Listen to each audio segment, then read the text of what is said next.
Has the jury reached a decision? Will the ladies and gentlemen of the jury please rise?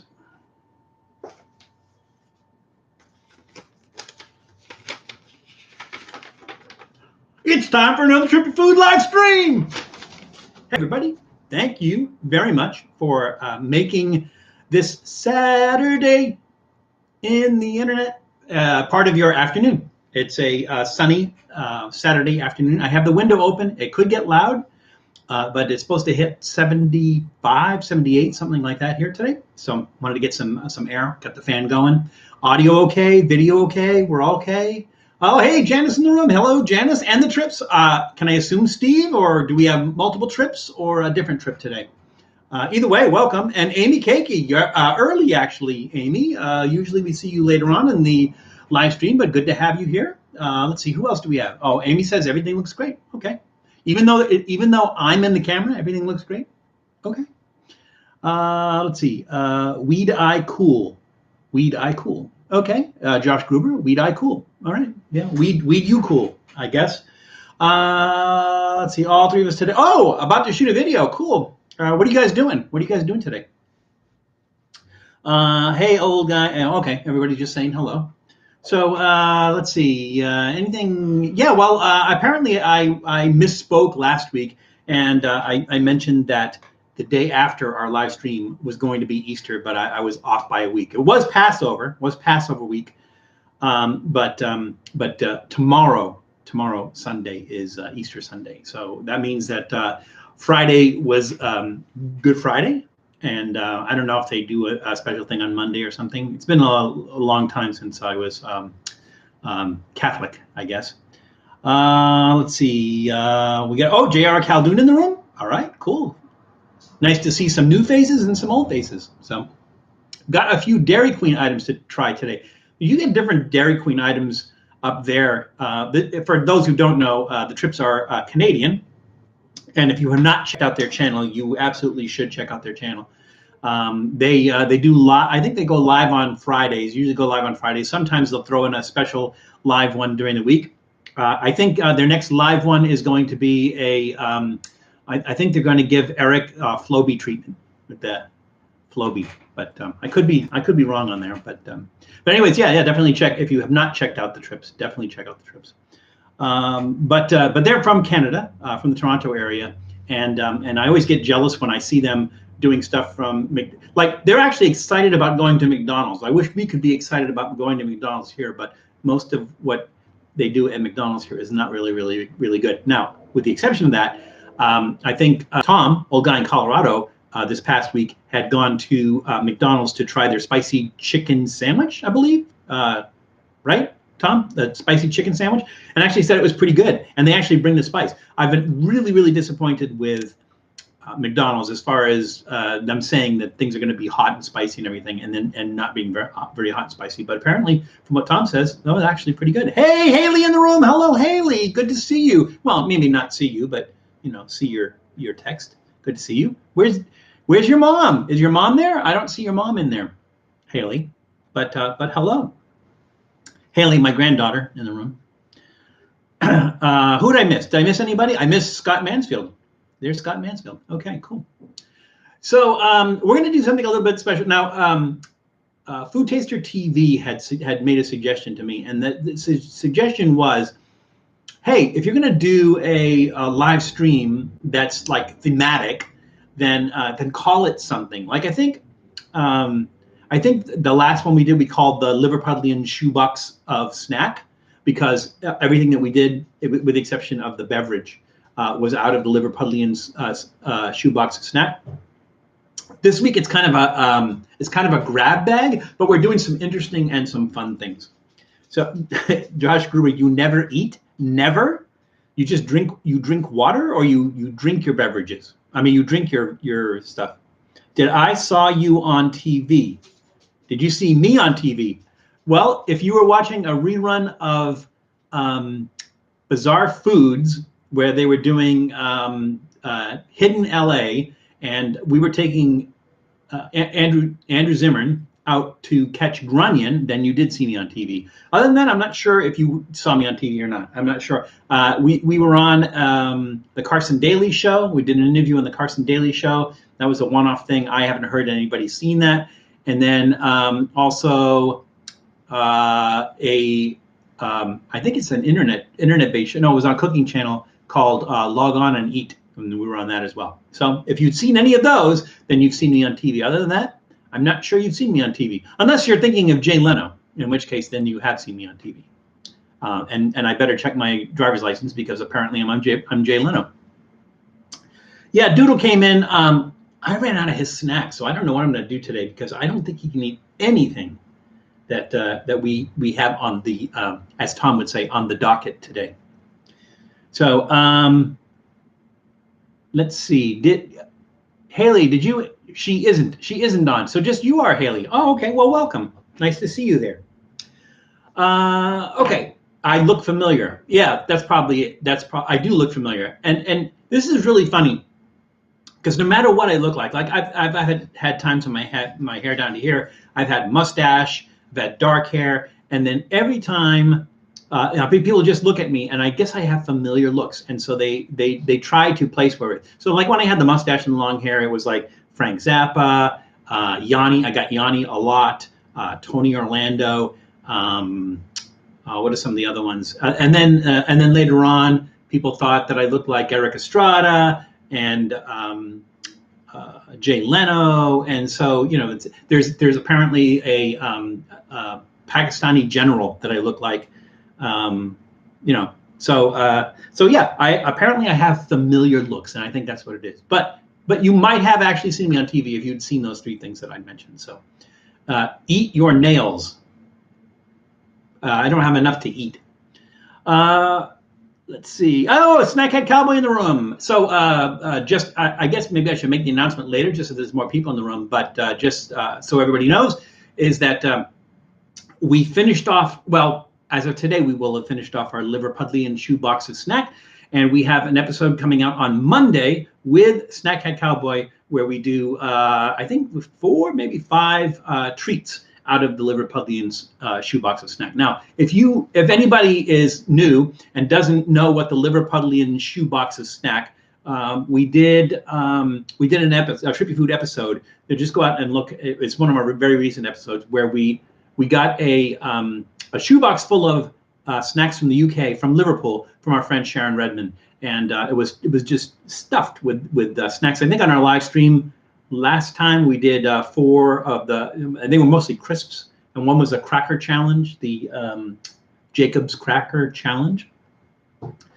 And so thank you, Sharon, if you're watching. Sharon had sent us a shoebox just full of all kinds of UK snacks, and we're just almost down to the end. And like I said, the episode Monday will probably be the end of it, because that we did with Snackhead Cowboy, and we did. He picked up a few of the snacks out of the box that he wanted to review, and we did those as well. So lots of fun coming up, and lots of fun today. So, now, you, Scott, you said just thought you would ask, but what is it that you asked? I missed that. I see Josh saying, did I see you on TV? Josh Gruber is asking a lot of questions. Oh, Scott Mansfield said, if you're Jay Leno, can I have one of your cars? Yeah, I'm Jay Leno.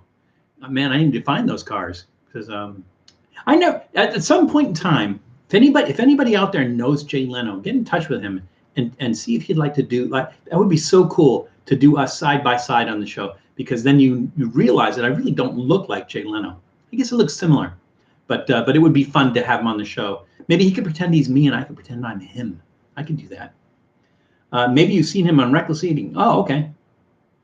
Yeah, possibly. But he said TV. That's why I thought, it wasn't online. It was a TV thing. So, oh, by the way, those TV, those shows that I mentioned was with my friend Eddie Lynn, who he and I used to do Kamikaze Kitchen, which is another YouTube channel that's long gone.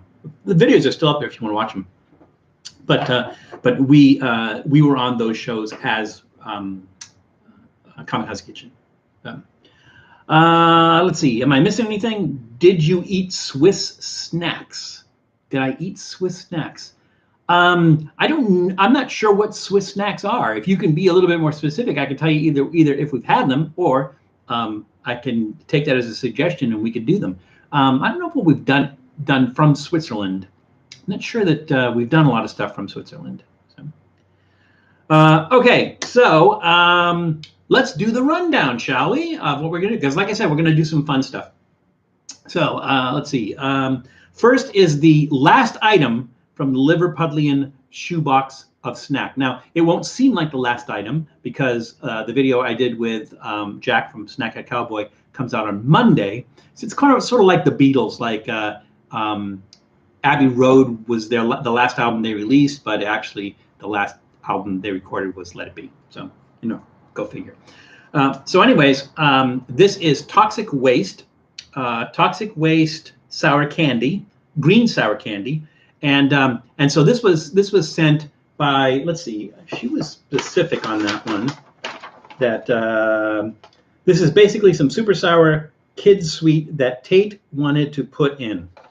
So this was something that Tate wanted to put in the box for me to do on the show, and we're going to do that today. Now, the thing is that the company that makes this, Candy Dynamics, is in Indianapolis, Indiana. But when I looked closer at the box, this is actually from the UK. So this is actually sent to the UK because the website they list is toxicwastecandy.co.uk. So this has actually gone to the UK. I mean, it may be manufactured in the UK and then sent back here. I don't know if it's going to be any different. I know that usually when things go back and forth between countries, just the same product in Canada is much different than the same product that we have here. So I imagine this may be a little bit different.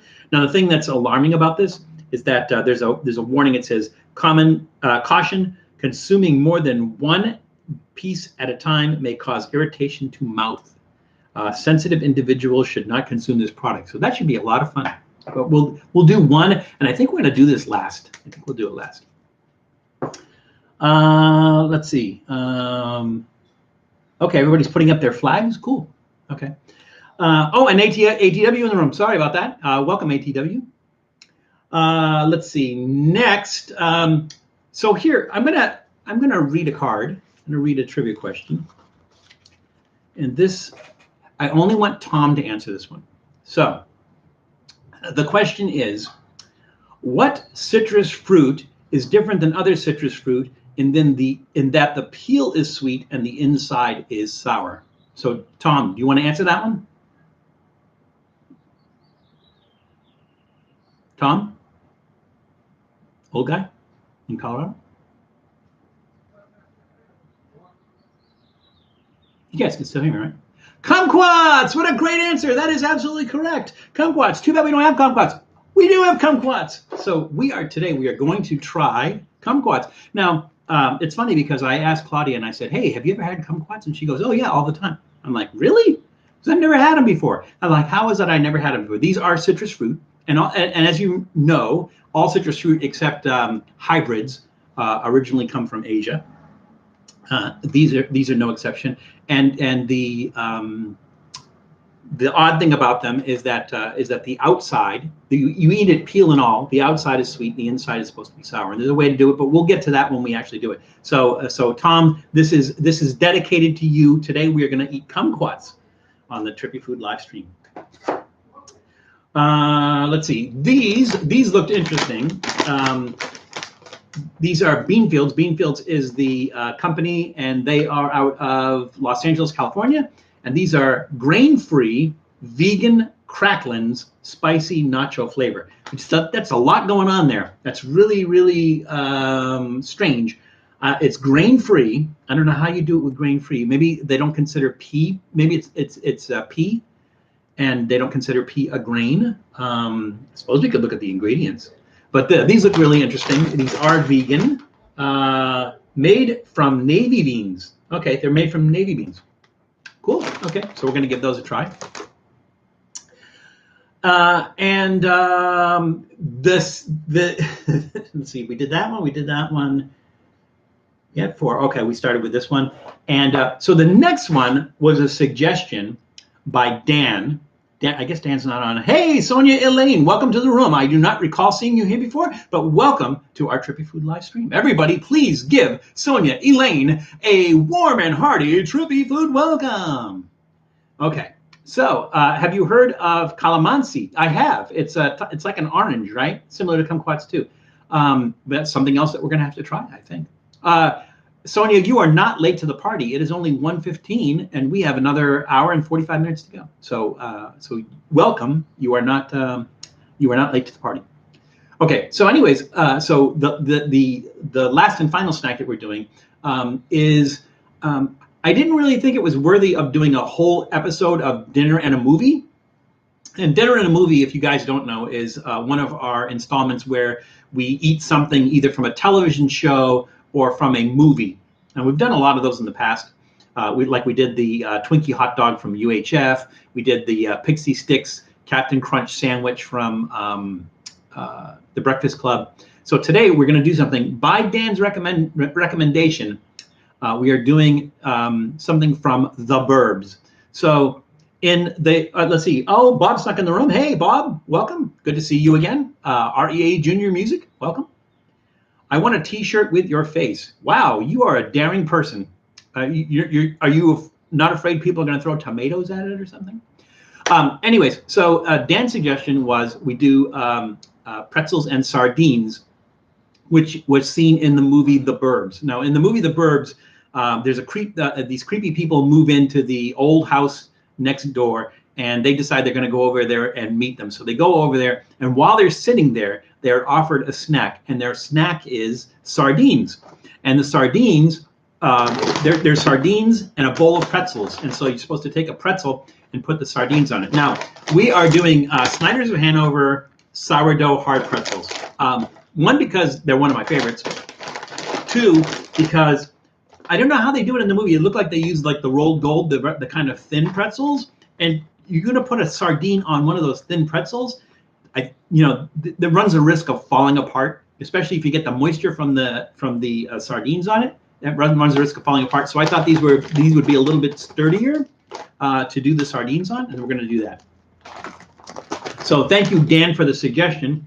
And Dan also suggested, Amy, you bring up an interesting point. So you say Trippy Food merch. If I was to do merch, would you guys be interested in merchandise, in getting Trippy Food merchandise? So like we could do T-shirts, we could do hats, we could do stickers. What would you guys like to see, or what would you guys be interested in, or would you even purchase merch if we had Trippy Food merchandise? So let me know.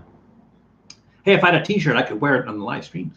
That might be fun. Yeah, Scott, but let me know specifically what you would be interested in if we were to do merch. Because why not? We could do that. So another one of Dan's suggestions, and he suggested at the same time, but was a little bit strange because I don't recall there being any mention of this beer in the movie. But he had suggested that we do a Trappist beer.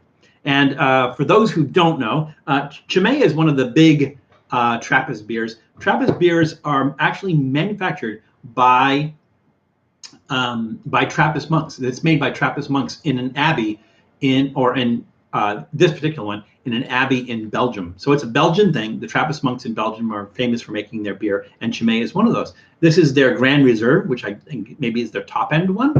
It is 9% ABV. It is made at Scoremount. I may be saying that wrong, but Scoremount Abbey and I know I'm going to say this wrong, Forges. It looks like Forges, Belgium. But they also have a place called the Chimay Experience, where you can go in and you can buy things and sit and drink the beer. And that's in, also going to pronounce this wrong, Borlers, also in Belgium.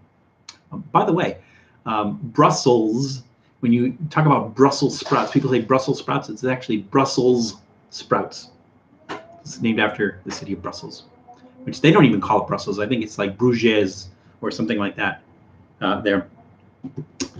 So let's see. Did I miss anything? Snackhead Cowboy says sardines with the little puke face. Apparently, Jack, you do not like sardines. I happen to like sardines. I think in the movie that was the whole thing was like he was trying to, when he was eating the sardine on the pretzel, he was trying to keep it down because it was like he considered it a disgusting snack and everything. I think when we did the was it the 2020 burger, we put sardines on the 2020 burger. I think Tom, you actually put you put sardines also on the 2020 burrito, if I'm not mistaken. So, but for me, it's not a big deal because I actually like sardines. I used to eat them when I was a kid. My mom would bring unusual things home or eat unusual things. I mean, I don't know if that's part of her her Italian American upbringing, but you know, we had tripe, we had pig's feet, stuff like that. So so to me, sardines was no big deal. It was kind of nice. Kind of like those. So I like that you can crunch the bones and everything. But I think the one we got here is boneless and skinless. Just makes less of a mess. I don't mind it with the skin on it. I don't mind it with the bones. I would purchase merch, t-shirts, hats, jackets, hoodies. Wow, that's a lot. Magnets and stickers. Also, t-shirt with Trippy Food logo on it. Yeah, the question is what logo though? Because we have several. It's mostly that, like this one here, which is the Hollywood sign one. We also have a Portland, Oregon sign one. That's the little round one that you see when you go to Trippy Food on YouTube. And then if you look on the channel, we also have there's a Sitco sign, Boston Sitco sign one where it has a piece of pizza instead of the triangle for the Sitco sign. And we just recently did a Las Vegas one. So the famous Las Vegas sign we did as a Trippy. Did a Las Vegas one. So the famous Las Vegas sign we did as a Trippy Food sign. So you know. I would probably go with this one because it's going to be the easiest to do. So we probably do that one. But let me know. Let me know. Val's face on a pin badge, please. God. You know, people are going like, why are you wearing a picture of Jay Leno? That'd be funny. Oh, also mugs. Okay, that's interesting. Sardines would be good with the honey mustard Snyder's nuggets. I probably would. They probably would. Because, you know, mustard goes good on pretzels, and mustard actually goes good with sardines, too. You can actually buy sardines come packed in some unusual things. For instance, when Tom did the 2020 burrito, I think his was sardines packed in Louisiana hot sauce. Sometimes they're packed in spring water. These are packed in olive oil. But you can get, I think, there's some in tomato sauce. So there's a wide variety of things they put sardines in. This is a big deal. Sorry, mugs would be cool. Okay, so let me think about that. I don't want to go too crazy and do too many things and like nothing gets bought. You know, that's fine. But stickers, t-shirts, that's a good idea. Mugs, probably a good idea too. Yeah, then we can drink our beverages out of a Trippy Food mug. That'd be cool too. So, yeah. Well, let me look into during merch if you guys are interested. I'll definitely do that. There are mustard sardines. Yes, I'm sorry, I left that one out, Tom. You're absolutely right. Mustard sardines as well. That's why I was thinking the mustard, the honey mustard pretzels wouldn't clash with the sardines because you do the sardines with, the pretzels with mustard and sardines with mustard. So again, I think I'm going to like this. Apparently in the movie, Tom Hanks did not like it very much. Everyone else in the room, as they passed it along, passed on it. And then Tom Hanks, to be courteous, decided he was going to try one, and just his face as he's eating it. Also, I think they accentuated the sounds in that. So like when he's reaching for the sardine, it's like it's making that squishy sound, and then when he goes to eat it, you hear the crunching of the pretzel, but it just sounds accentuated. It doesn't sound like the actual sounds from it. But we're going to recreate that today, anyways. So it'll be fun. So, unfortunately, the Cassandra is not here, but we should probably get started. We're almost half an hour in. I was yapping. That's okay. Did want to cover one thing, though, only because I did cover the Easter stuff last Saturday, so that was ready for Easter, thinking that Easter was the day after, but it's not. So I will give you this one. This is interesting. I just found this interesting. CNN did something where they show Easter dishes from around the world. So they do this from Italy. They do a pizza rustica, which is it looks like a deep dish pizza, but it looks like a cross between a deep dish pizza and a pie. It's stuffed with meat and cheese. And anybody who says that that's not real pizza Remember, this is Italian. The Romans, the ancient Romans, were doing pizza before there was tomato sauce. From Mexico, there's a dish called capirotada, which is a dessert made from bread drenched in syrup and layered with nuts, cheese, fruit, and sometimes sprinkles. You can't go wrong with sprinkles. In Poland, there's a dish, I'm probably going to pronounce this wrong, zurek, and it's a sour rye soup. So they use a sourdough rye starter to make the soup, and it's served with sausage, boiled egg, and horseradish. Doesn't that sound good? Singapore, they have a beef murtabak, which is an egg crepe wrapped around ground beef with lime and chili sauce. And then from Nigeria, jollof rice, which is a tomato-based rice that's similar to jambalaya. So enjoy that, and maybe somebody can find a recipe for those and make those. That'd be fun. Oh, No Man Land. I wonder why people make a big deal when you cook steak and chicken at the same time. Not you personally, just in general. Yeah, because I don't remember ever cooking steak and chicken at the same time. I mean, it's all protein, right? It's all meat. I mean, like I've gone into some barbecue places to like give me some brisket and give me some chicken, and stuff like that. So eat it on the same plate. I guess what difference does it make? I guess it depends on when you say cooking at the same time. It depends on how you like. Are you talking about making it in a dish, like maybe taking a Dutch oven or something and making a dish with steak and chicken in it, or beef and chicken in it? Because that actually sounds pretty good. Sometimes it's nice to have a little bit of contrast in the dishes that you're eating. So that's just me thinking. By the way, No Man Land 8. Let me welcome you to the room, as I don't recognize your call sign, and so welcome to the room. Good to see you. I think we'll find out, but people are pretty good here. Oh, let me also remind. So just in case anybody's very new and doesn't know, we try to keep this as a family channel, especially because right now one of my granddaughters is actually watching, and we have my grandson all the time. So we try to keep this as a family channel, and we try to keep it. Sometimes we're okay with the double entendre and everything, but we try to keep the language calm, and we try not to get too crazy, and we don't get political. So again, we want it to be we want this to be something that you can sit and watch with your, with the whole family if you want to, with kids and stuff. So the same can be said for the comments that you leave on the YouTube channel. So like on any episodes, I had to delete somebody's comment because they dropped an F-bomb, but they spelled it wrong. And it just, I will respond to that, but just put it back again, and then just don't put the F-bomb in there, and I will respond to that. But try to keep it relatively clean, because we want this to be something that the kids. It's not something specifically made for children, but we just want you to be able to watch this with your kids. So it's like I got to sneak away from my family to watch Trippy food. You don't have to. Just bring them with you. So that's my gig. So I just wanted to remind anybody who didn't know. Love it here. I watch your food reviews all the time. Well, thank you, No Man Land. No Man Land, where are you from? Is there a place called No Man Land that you're naming yourself after? So I would guess, if I was going to guess, I'd say you're from the Badlands in North Dakota, or Land's End in the UK. I'm probably wrong on both counts, but help us out here and let us know where you're from. And same with anybody, like for instance, Sonia Elaine. I don't recognize your name. You're new to the channel. Let everybody know where you're from.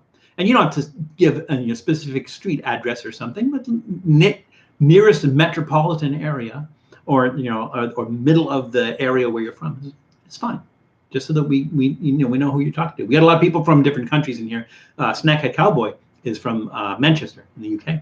So and then I think we have some other people from other countries as well in here as well. We used to do this later on in the day on Saturdays, but we moved it up specifically so that we could have some of the European people join us as well, and they do. Haven't had anyone from Asia yet though, but I don't know. It's like let's see, 3. No, okay, because like 3 o'clock is 9 o'clock in the morning in China and stuff. So maybe that's why we don't have the Asian people here. I just find myself being more of a no one. Just kidding. I am from Central California, Fresno. Oh, okay, cool. We need to do some stuff up there. There's some cool stuff to do up there. Like for instance, if you're from Fresno, have you been to the Tower Mart? It used to be called Tower Mart. Now it's called something else, something market, Power Market, or something like that. But it's in Lathrop, and it has a spaceship crashed into it. And when you go into the store, there's like aliens all over the place, eating bread and drinking milk and stuff like that. So that's fun. There is stuff to do up that way. We should definitely do that. Hey, Stoner Kitchen in the room. Welcome back, Stoner Kitchen. All right, so we might as well get started here because time's a wasting. So let's go ahead and read a card. Let's see. What do I want to start with? I think I'm going to start with the Burbs snack, which is the pretzels and sardines. I'm going to start with that because I think those aren't going to have like really crazy flavors. Then we'll do the kumquats. Then we'll do the vegan cracklins, and then we'll finish off with the toxic waste because I have a feeling that this is going to just like ruin my mouth for everything. You guys want me to? Should I open the beverage first? Should I open our Trappist beer first, or save that? Save that for like in between. No, you know what? I'm going to open the Trappist beer first because that way I can wash down. Pretzels can be a little bit dry and everything. We'll do that first. So the first thing we're going to do is we're going to do our beverage, which was made by Trappist monks in Belgium. This is Chimay Grand Reserve, 9% ABV. So let's go ahead and read a card. Where was Hawaiian pizza invented? The question, once again, where was Hawaii? Am I reading this? Sometimes it's upside down, sometimes it's backwards and everything. It doesn't matter because we're not really reading off the card. Where was Hawaiian pizza invented? So if you can do the restaurant, you can do the guy's name, and you can give me the time frame. Awesome, or other just do it at a high level. Again, remember the rules. There are no rules. We're not keeping track. We're not counting anybody. If you know it, throw it out there. If you want to take a guess, throw it out there. If you want to look it up and throw it out there. So it goes back on the fake back burner. We turn the heat down to low. Every time I think of kumquat, I think of Tom now. Well, yes, same here, Stoner, and that's why we went out and we got kumquats, because I think sadly, like I said, I hadn't had them before. I've never tried kumquats before, so this is a new thing for me. One thing is, we'll see if it tastes like the kumquat soda that Tom and I did. I think it was on his channel. Right? I asked Claudia, Mrs. Trippy Food, have you had kumquats before? She goes, oh yeah, all the time. I'm like, why am I the only person that's never had it? But apparently it's not a common thing. Unfortunately, in Tom's area, I think he has to travel to a grocery store that actually has it. And when he does have it, I think, what did you say, Tom? It was something like $20 a pound or something really crazy like that. These were like $3, something like that. So I saw them and I couldn't pass them up. I knew how to get them, especially for Tom, because he's see, look at Tom's response to where was Hawaiian pizza invented. Look at Tom's response, and now you know why we're doing kumquats today. So it should be fun. Val, there's a place here called Angry Chicks and has 5 levels of spicy chicken sandwiches, super small menu like In-N-Out. If you ever go to Fresno, that'll be awesome. I'll shut up now. No, do not shut up. That's a great recommendation, and I thank you for that. We will do that when we come out. Well, I'm sure we're going to find stuff like you're not your Fresno's not far from Sacramento, correct? It's like in that same area. There's plenty of stuff to do there. And then if you keep on going farther, like if you're going out, I don't know, whatever that highway is that goes out towards Nevada, towards Reno and stuff. And there's stuff to do out there too.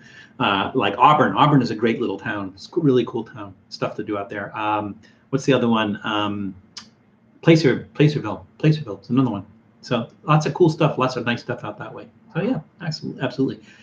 Daniel Fagan Rogers. Daniel, I don't recognize you. You're new to the channel. Everybody please give Daniel Fagan Rogers a warm and hearty Trippy food welcome. Daniel, where are you from? Where do you hail from? So we can say hello to you.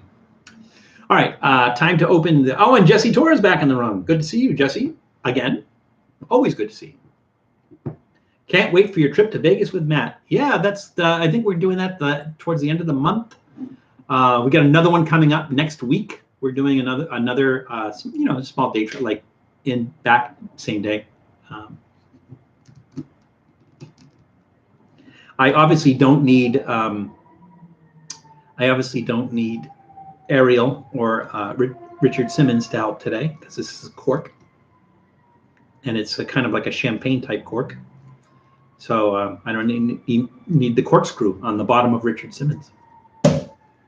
Ooh, that was a nice sound. Got to keep that.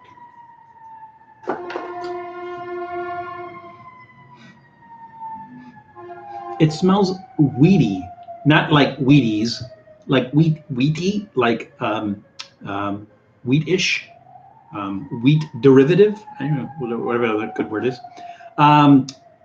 Julie is not here, so Haley, ask your mom to watch afterwards and to rate my pour on this. So again, this is, ooh, it's red. That was surprising. I was thinking it was going to be a lighter color. But this is from Belgium, made by Trappist monks. And the thing is the reason that they opened that Chimay experience is because the Trappist monks, I think they have a vow of silence and everything, and they don't want people going up there and interrupting what they're doing or disturbing their way of life. So they don't want people going to the abbey to watch them make beer and everything. So they have that experience where you can kind of go there, get it, get the beer, see what's going on. They probably have interactive exhibits and stuff. I don't know. They give you a tour of the abbey. They may, but again, out of respect for the Trappist monks in the abbey, they don't do that. So here we go. Very light. Again, we're using we're not using the bubble glass. We're not using the one that makes bubbles in the bottom of the glass. We're using our vintage glass, which was a gift from Julie. From the head alone, it looks like good quality. It does. Ooh. Wow. It's a little bit sweet. It almost has like a kind of a molasses taste to it. Is it a dunkel? I don't think it's I don't know what category dunkel is. It's Chimay Grand Reserve. They just say ale. I don't know, like they don't say it's a red ale or it's an IPA or anything, anything along those lines. They don't really specify. Well, maybe they do. There's a lot of little wording here. Hang on, let's see. Secondary fermented ales, whatever that means. They're not pasteurized nor filtered. Have only natural ingredients. Let's see. Serve slightly chilled in a wide mouth glass, like me, wide mouthed. Contains barley and wheat. Yeah, there's no hops in here, and you can definitely taste that there's no hops in here. Like I said, it tastes wheaty. Am I making that word up? Wheaty. So Scott, I don't know how to answer that because I'm not sure what a dunkel is, but there you have it. Maybe somebody can look that up and see.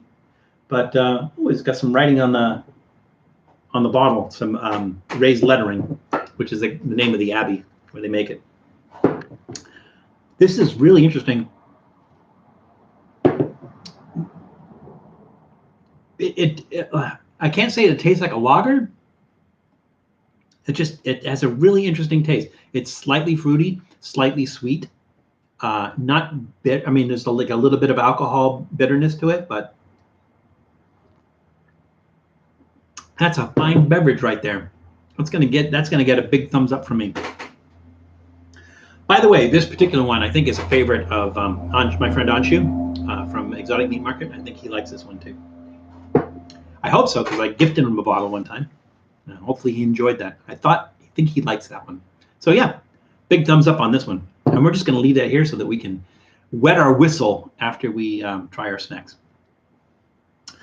I really love hoppy IPAs. I don't mind. I don't like the really, really bitter IPAs. I like them a little bit fruitier, I think. A little bit sweeter. I made a mistake. I don't know if you guys have ever done that, have ever done this, but I made the mistake one time. Me and Toby Funk, who you've seen on some of our Trippy Food episodes, we took a tour of the Rogue Brewery, or Rogue Ales, I guess it is, the Rogue Ales farm where they grow the hops. And then they take them into this big barn and they roast them, and then so there's this huge pile of hops in there. And I asked the person who was giving the tour, I said, "Can you eat hops?" And she said, well, they're roasted. I don't see why you couldn't. And I'm like, may I? And she says, yes, absolutely. So I take the hop, and I've never seen the hops all, the whole. It's like looks like the bud of a flower, maybe. I'm not sure exactly what that is, but that little bud roasted, and I put the whole thing in my mouth, and it was one of the worst things I'd ever done in my life, because it has the same effect as eating unripe persimmons or what do they call that, karuba, the banana passion fruit, or chiku, where it immediately sucks all the moisture out of your mouth. It's that it just completely, instantly dries your mouth out, where you're like, and I couldn't get rid of that taste for 3 days after eating one hop. So maybe that soured me to things with like really strong hop taste or anything, but yeah, it's okay. I like that. You should try Burbs. It is gluten-free beer with no wheat, no oats, or no barley. It's made with sorghum. It's terrible. There's one that I tried with gluten-free beer called, I think they call it Glutenberg. There's a name, Glutenberg. And they did I know it was a stout or a porter that I tried. That was really good. So I'm not sure if they use sorghum as well, but it was actually really good. So I don't know that just making it gluten-free has to be bad. But if Burbs is bad, maybe we'll do something bad. I don't know. I hate to do like a bad beer and have to drink it for the rest of the show. So, but I'll look into that. Thank you, Scott. Google says Dunkel is a word used for several types of dark German lager, which typically range in color from amber to reddish brown. Well, that qualifies, but I guess it depends on how they're made and what's in them. Trappist beer may be a complete category on its own. Hops are in the family of another leafy substance. Maybe that is why I like hops some. Oh, really? It's in the same family, because hops grow on a long vine, and the other leafy substance that you're talking about doesn't really grow on a vine. But I can see that, because like the buds kind of have a very similar lip stoner. I think you're right. All right, let's go back to our question. And our question was, where was Hawaiian pizza invented? So Tom said, where is that? I got to find that. Tom said, Kumquats King Pizza Place. Yeah. And unfortunately, that's not true, but it's awesome. Anyways, Daniel Fagan Rogers said Canada. Janice Yamanaka was very specific and says Hawaiian pizza was created at the Satellite Restaurant in Chatham, Ontario, Canada. You are absolutely correct, Janice, as usual. And it was made in the 1960s by a Greek immigrant named Sam Panopoulos. Sam Panopoulos. So that's where Hawaiian pizza was invented. It was not invented in California. It was not invented in Hawaii. It was invented in Canada. All right. Let's put this back in the deck. We'll shuffle that later on and pretend like it makes a difference, because we're not reading from it anyways. I scrolled. I apologize. Okay, there we go. So let's start into our first snack. So we decided that we're going to do what would normally be, if we were doing this as a Trippy food episode, this would be dinner and a movie, and the movie would be, okay, I think maybe somebody was trying to censor me. The movie would be The Burbs, and in The Burbs, again, they go to their creepy neighbor's house, and while they're there, they're served a snack of pretzels and sardines. And this was a suggestion by Dan, who's not on, but that's okay. So we're going to go ahead. I'm going to make a mess here. I'm going to get some napkins ready, because the sardines are going to be messy. And I didn't bring a fork. I don't know what I was thinking. All right, here we go. So we just in case you're interested, we are using Crown. Oh, I got to read a card. Silly me. Let's read another card. Here we go. You guys got to keep me in line here. Okay. In what year was Ronald McDonald retired? In what year was Ronald McDonald retired? And extra points that don't count if you can tell me why he was retired. Let's put that on the back burner. Let's turn that on. Let's Let's put that on medium. Let's put it on medium and keep it warm. Tom Hanks and Phil Hartman, I think, were in that movie. I don't remember Tom Hanks was definitely in that movie. I don't remember if Phil Hartman was in the movie. It was what's his name? Bruce Dern. Bruce Dern was in the movie. Who's the guy from Laugh-In who played the Nazi in Blues Brothers? Henry Gibson. Henry Gibson was in there. He played another bad guy. Well, you didn't know he was a bad guy. I hope I didn't spoil it for anybody. It turns out to be a bad guy. Carrie Fisher is Tom Hanks's wife in the movie. Rick Ducommun, I think is how you say his name. He's also in it as well. So I think those are the main players. Oh, and Gail Gordon, who used to be on the Lucy Show back in the day, he plays Walter. I'll just leave it at that. I won't get too much into it. It's a fun movie. You should definitely watch it. All right, so let's read the card. Let's go ahead and open the snacks. And again, flavor-wise, this isn't going to be anything earth-shattering or new for me, as well as this isn't going to be anything earth-shattering new for me. But the flavors together is. So Snyder's of Hanover is from Hanover, Pennsylvania. They're made in Hanover, Pennsylvania. And Crown Prince sardines are made in the City of Industry. They're not made. The ocean makes them. But they are packaged and sold out of City of Industry, California. California snack. I don't know where the Burbs are supposed to take place. It's filmed completely on the Universal backlot. So the thing about these pretzels, and I love these pretzels, but the thing is like you get a lot of broken ones in there. So let's get one that's full. So you see how this is going to hold a sardine a lot better than the rolled gold or the thinner pretzels and everything. Which is why I chose this.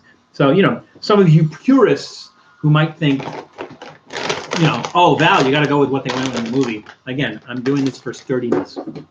A pretzel is a pretzel, right? Ronald McDonald was known to get up on kumquat binges that he had to be fired. That is awesome, Tom. You do not disappoint. All right, here we go. Sardines. I don't have I'm gonna have to use my fingers, just like he did in the movie. So so I'm gonna do the same thing. He did it in the movie.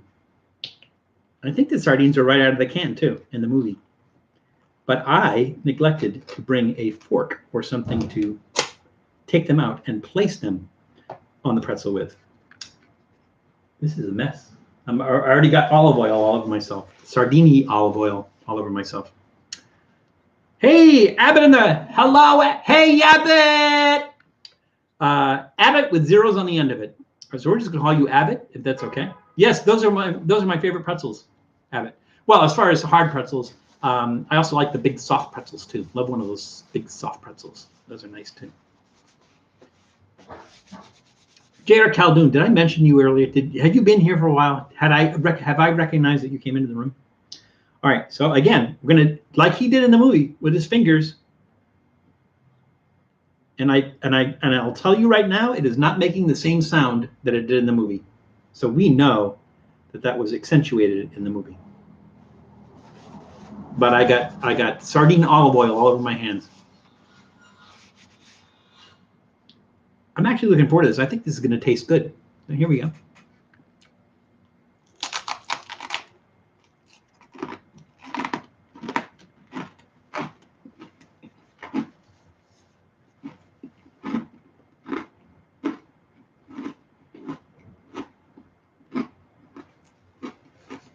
How about that, AMSR?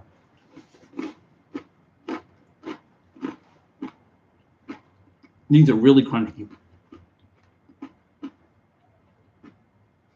Usually, if I'm eating these pretzels and I'm in another room, Claudia will yell out, "What are you eating in there, rocks?"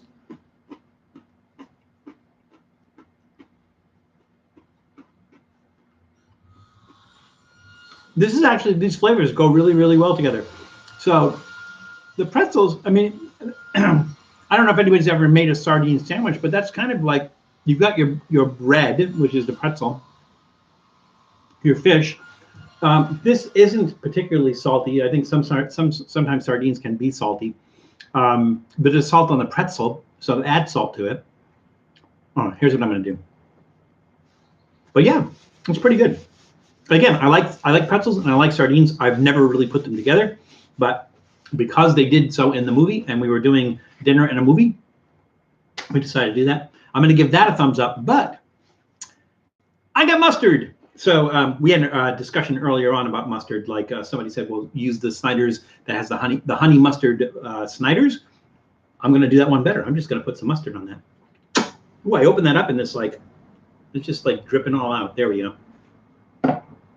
What a mess. Here we go. So it's the pretzels and sardines from the movie The Burbs with mustard on it. They didn't put mustard on them in the movie.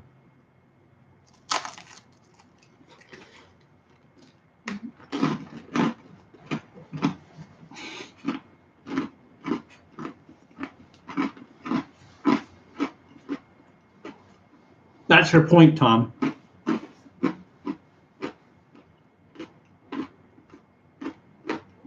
That really kicks it up a notch. That's really good.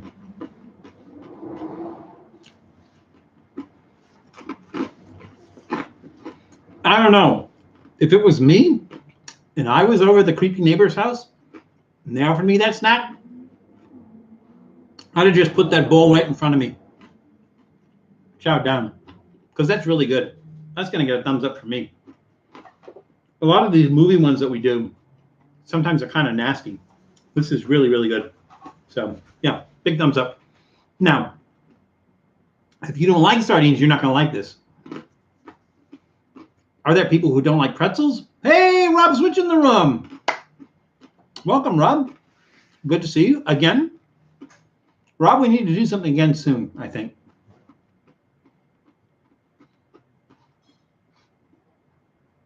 Also, sometimes it depends on the brand of sardines that you buy. Sometimes you open that can up and you get that whiff of like low tide. So I can see why sardines would be off-putting to some people. So let's go back and read our card, because we always read a card, right? Then our question was, when was Ronald McDonald retired? So let's see. Well, we had Tom's great question about getting high on kumquats. Probably smoking kumquats. Tom did say, though, Ronald went bye-bye in 2016. Janice said 2016 because of other clowns doing creepy things or carrying weapons. You are all correct.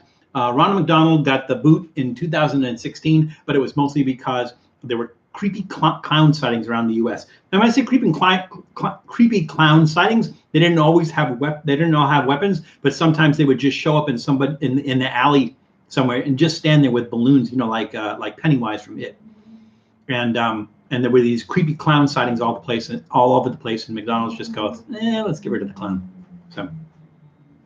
So you are absolutely correct about 2016 because of creepy clown sightings. All right, did I miss anything here? Just got done dyeing some eggs. I'm here for this show. I forget. I thought last week was Easter. I forget, and then I remembered that this is Easter. We do have an Easter episode coming out tomorrow, so wait for that and check that out. I almost forgot what we did. I could tell you, but I want it to be a surprise. Joe Avella, Insider, meet Val. Val, meet him. He's just like you on YouTube. Joe Avella, Inside, he's just like you, and meet him. Well, the meet him part is always difficult, especially if he has a lot of subscribers, because those people are hard to meet.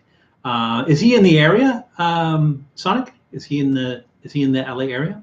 Because I'll check it out, and if so, we should maybe we could collab and stuff. I have not checked out Joe Avella, but I will. I will definitely do that. He looks like Tom Cruise.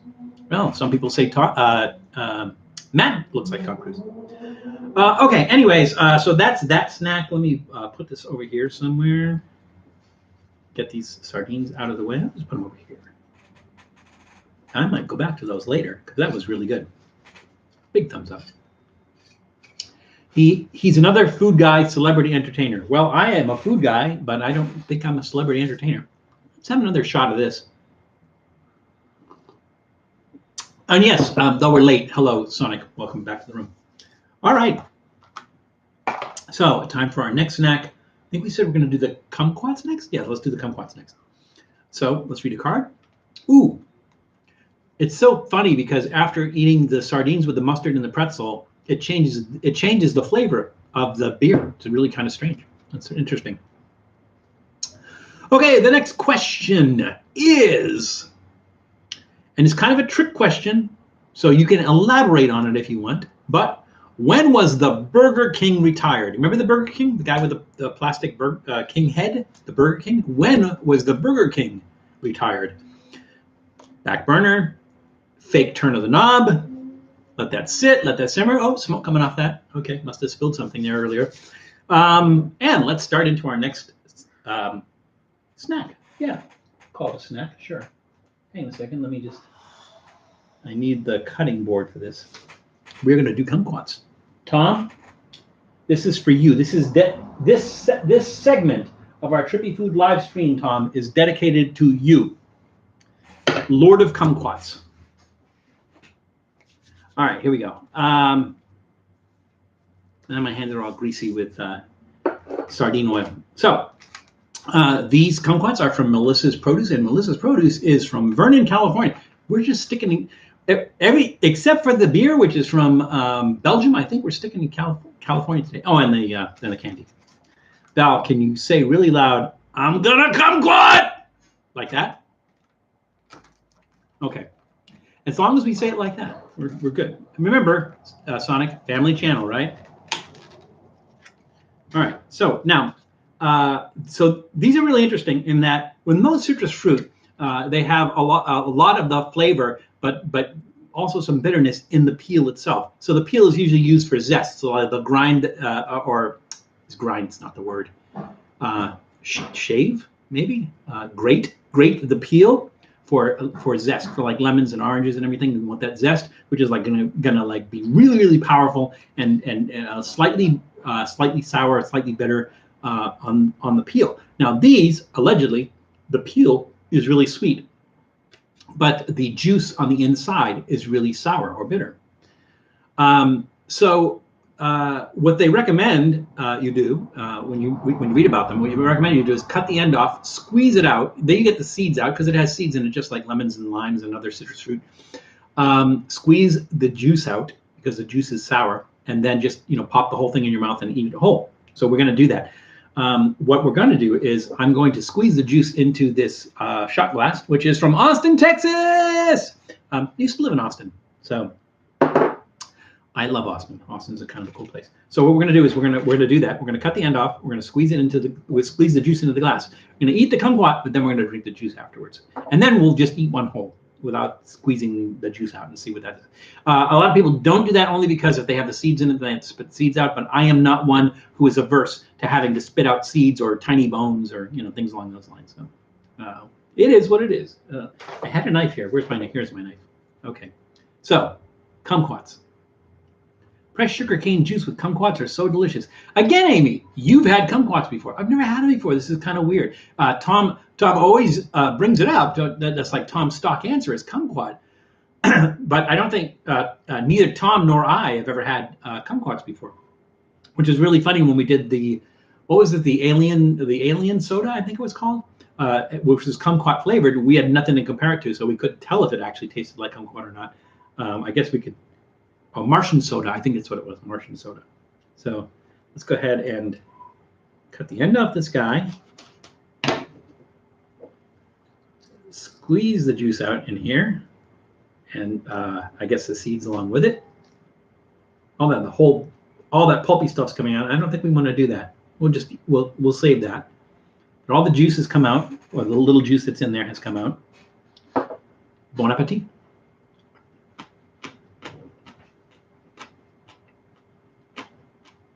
The skin is really crisp. The fruit's not that sour. Maybe the juice is. It's tart, but it's milder than a lemon. It's tarter than an orange. Kumquat juices are a good mix of orange juice and lemons. Sonic, but if you were going to juice these, would you just throw them whole into the juicer? Because apparently the skin is sweet. And so people like the skins because they're sweet. Or you put the whole thing in. You eat them whole, yes, Stoner. Do you usually peel them? Everything I read online says just eat them whole. And squeeze them. Hey, Storko! Hey, welcome back. Good to see you again. I'm glad you were able to catch a stream as well. We have an hour left, so you're plenty of time. For Chinese New Year's, we eat candied kumquats. That sounds interesting too. Yes, juicer. Put the whole thing in the juicer. Makes sense. All right, so now we're going to try just eating one whole. And I don't like. I'm looking at one of this, and it has like a little bit of green on it, and I'm thinking that's probably maybe not ripe yet.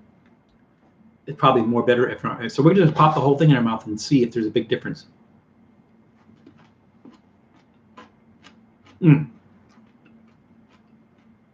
Yep, much more tart. But some people don't like that. I don't mind it at all.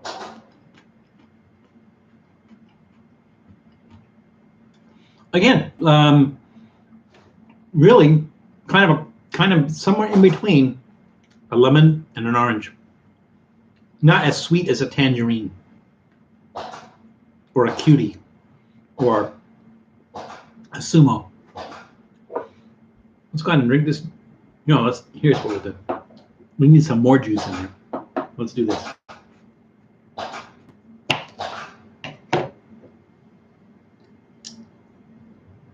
Squeeze a couple more in there. Nothing goes to waste here. Are lemons, limes, oranges, kumquats all related? Yes, Sonic, they are. They're all citrus fruit. And they all, with the exception of hybrids, they are all originate in China. Like pomelo. Pomelo might be something that was developed in the U.S. I don't know if pomelo was originally from China, but citrus fruit in general, originally from Asia.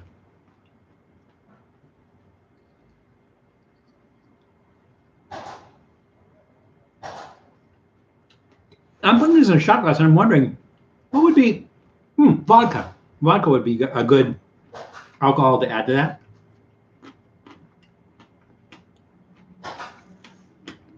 From the same fruit tree? No, obviously not.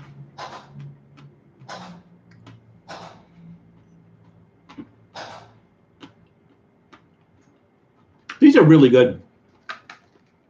Tom, I would not pay what you were saying that they were asking for kumquats where you are, but they're a big thumbs up for me. Never had them before. They're really good. I really like them. All right, cheers.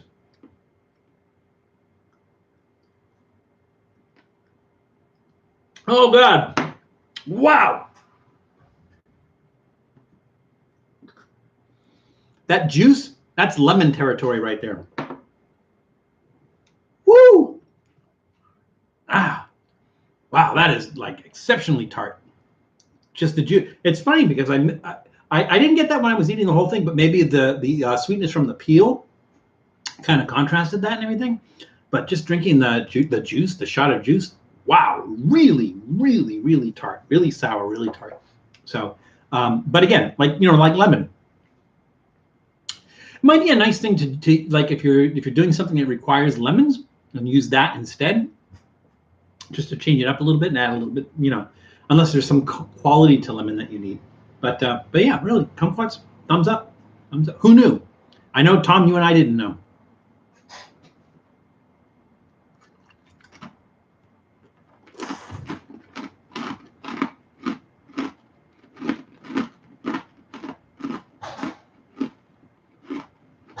By the way, Val, have you received your third economic relief COVID check? Third? I thought it was the second. I don't know about a third one, but yeah, they did direct deposit. A quat driver. Again, you would want to juice the whole, because I guess it would be like a lemon drop. If you try that, I guess I would juice the whole thing so you get that sweetness in there as well. Then make a quat driver. Tom, if you ever do get some, we need to do a quat driver. Hey, Drew, host. Drew, ooh. Try that in English. Drew Horst in the room. Welcome back, Drew. Haven't seen you in a while. Good to see you again. Kumquat flavored Jaffa cakes could work well. They could. It would be a totally different, flavor because of that sourness that the orange ones don't have. Okay, Val. Now that you have tried them, do they taste like the soda reviewed? No, not at all. Not even close.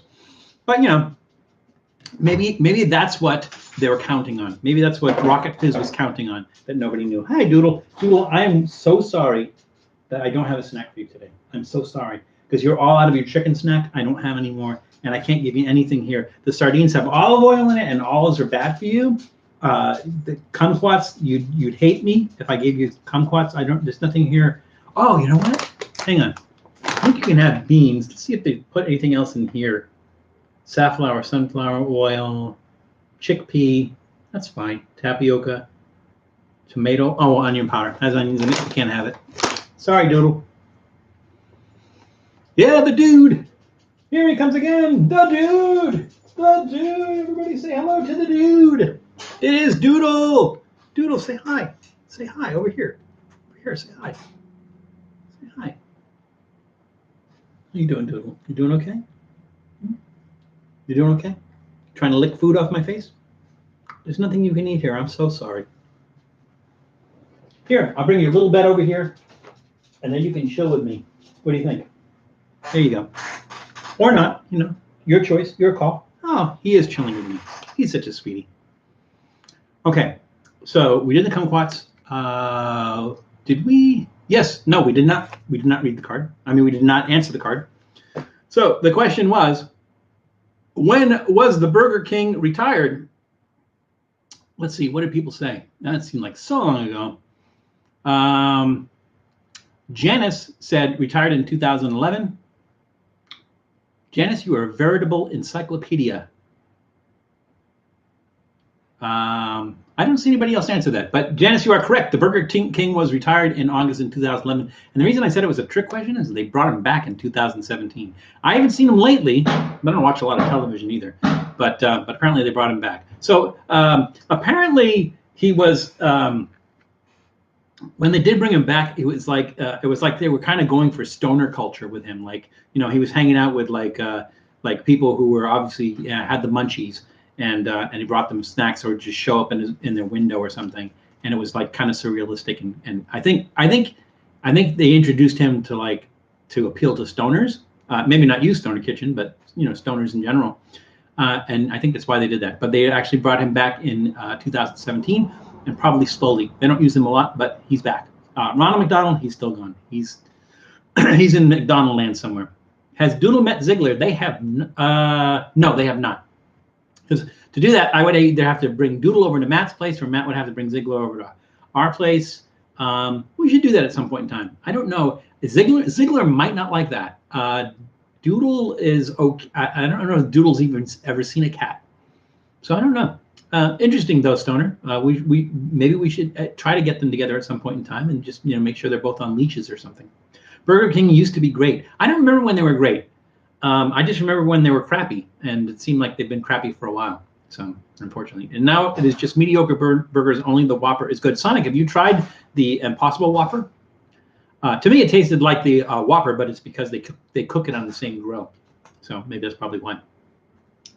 I miss the Satis Fries. I remember the Satis Fries. That's true. What does that sound?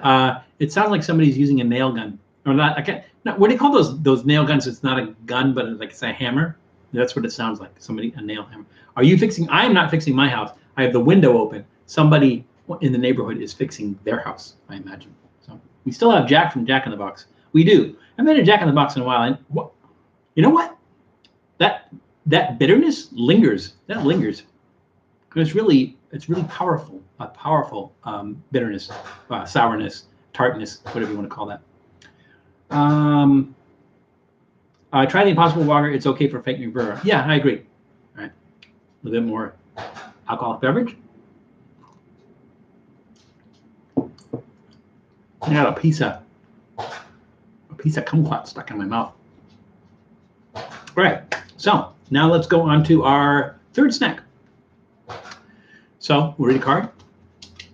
The question is, what 2 ingredients were in Pepsi Light that are not found in Diet Pepsi? Again, the question, what 2 ingredients were in Pepsi Light that are not found in Diet Pepsi? Now let's pretend to put the card down here as if we just read it, which we didn't. I'm not even going to touch the burner. It's still on low. And let's start in with our next snack. So, our next snack is Beanfields Spicy Nacho Vegan Cracklins. And these are made in Los Angeles. And again, they are made from navy beans. There's a bunch of other stuff in there besides navy beans as well. Ingredients: navy beans, safflower oil, sunflower oil, cassava flour, chickpea protein, seasoning blend, tapioca starch, tomato powder, onion powder, garlic powder, spices, sea salt, cane sugar. I didn't have to put sugar in it.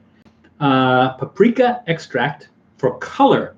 That is weird. Who ever heard of using paprika for color? They use paprika for flavor.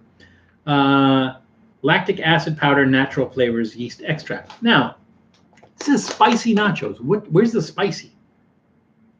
I mean, onion, garlic. I don't really. It says spices. They're just generic on spices. So who knows? Because there's spices on it, I'm gonna open it from the bottom. Val, you know you should be guest host for Jeopardy since Alex Trebek isn't around. God bless him. I know Alex was awesome. You know what they should do is they should get Will Ferrell to do it, but to kind of do it as Alex Trebek. That would be funny, I think. Let's see. What I find them in stores around. Oh, okay. 2 ingredients: flavor and taste. No, there's a lot more than 2. You may, however, I'm not sure about your state. Oh, okay, you guys are going back and forth. That's okay. Ooh, they have a weird smell. What is that? It's almost like a foot smell, like skanky foot smell, but not not in a bad way. If there's a good way to have a skanky foot smell. Really weird smell. All right, let's try these. I have a feeling these are all going to look exactly alike. Little rolled up things. They don't look like pork cracklins. I think they're trying to look like pork cracklins. They don't really look like pork cracklins. Have you ever reviewed popcorn? We did some popcorns. We did a couple of popcorns. We did one pop. I think it was a popcorn with it was a smart food popcorn with crunch berries, Captain Crunch berries, and we did that. We may have done another popcorn as well. Yes, Sonic, we have. The thing about popcorn, a lot of times it just tastes like popcorn. After it's popped in the microwave, I have not. It would have to be a good popcorn popped in the microwave. Or maybe I could make my own popcorn and then put my own seasoning and flavoring in it. That would be interesting too. These are really weird texture. So, hey, Julie in the room. Welcome, Julie. About an hour in, that's okay. Your daughter was holding court for us, so we're all set. We've already started into 2 snacks. This is our 3rd snack, and we have our Chimay Trappist Beer. These are weird. I see where they're trying to approximate the texture of chicharrones, the pork cracklins, fried pork skins, but it approximates it. It doesn't match it. These kind of break down to like powder. They're like powdery.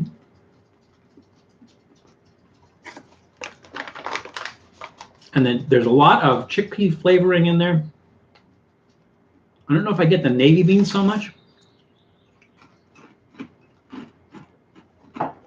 I think they're going for look more than they're going for like a taste. They don't taste like cracklins at all. But for vegans, if you're jonesing for pig skins and you can't have them or don't want to have them, this might be a good option. The spice is really strange because I've never had pork cracklins that had this kind of spice in it. It's a sneaky spice. If you eat 1 or 2, they're not spicy at all. But after you get to your 3rd or 4th one, the spice really kicks in.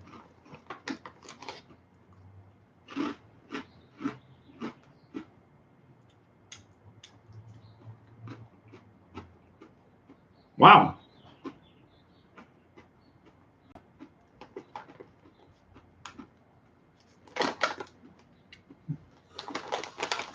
I'm gonna kind of give these a thumbs in the middle. If they didn't call them vegan cracklins, if they weren't calling them cracklins, and they just said it was like a puffy snack, I'd probably be more lenient towards them. Again, it has a spice that builds. The spice builds on it. It is true. It's a full-on flavor. It does have a lot of flavor on it, but comparing to cracklins, they lose because the texture is not the same as cracklins, and the flavor is not the same as cracklins. So I'm tempted to give them a thumbs.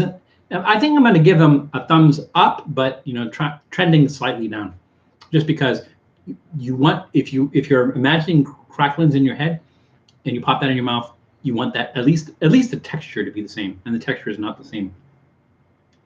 I suppose if you're a recovering meataholic and a vegan, that might satisfy you, but for somebody who's an omnivore and continues to eat meat products and everything, it's not as satisfying, I think, because you can make a recent comparison and it fails. So that's my call on that one. Up, but slightly down towards the downside. So that spice lingers too. Oddly, everything lingers.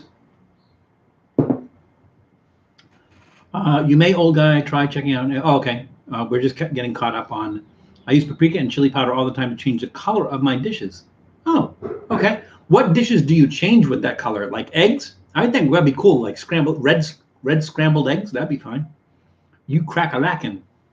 Have you tried Quest Protein potato chips, Val? Their taco and ranch are pretty flavorful. Jesse, I have tried them, but I didn't try them on my channel. We did them on Reckless Eating. Matt got some. I think it was the taco one.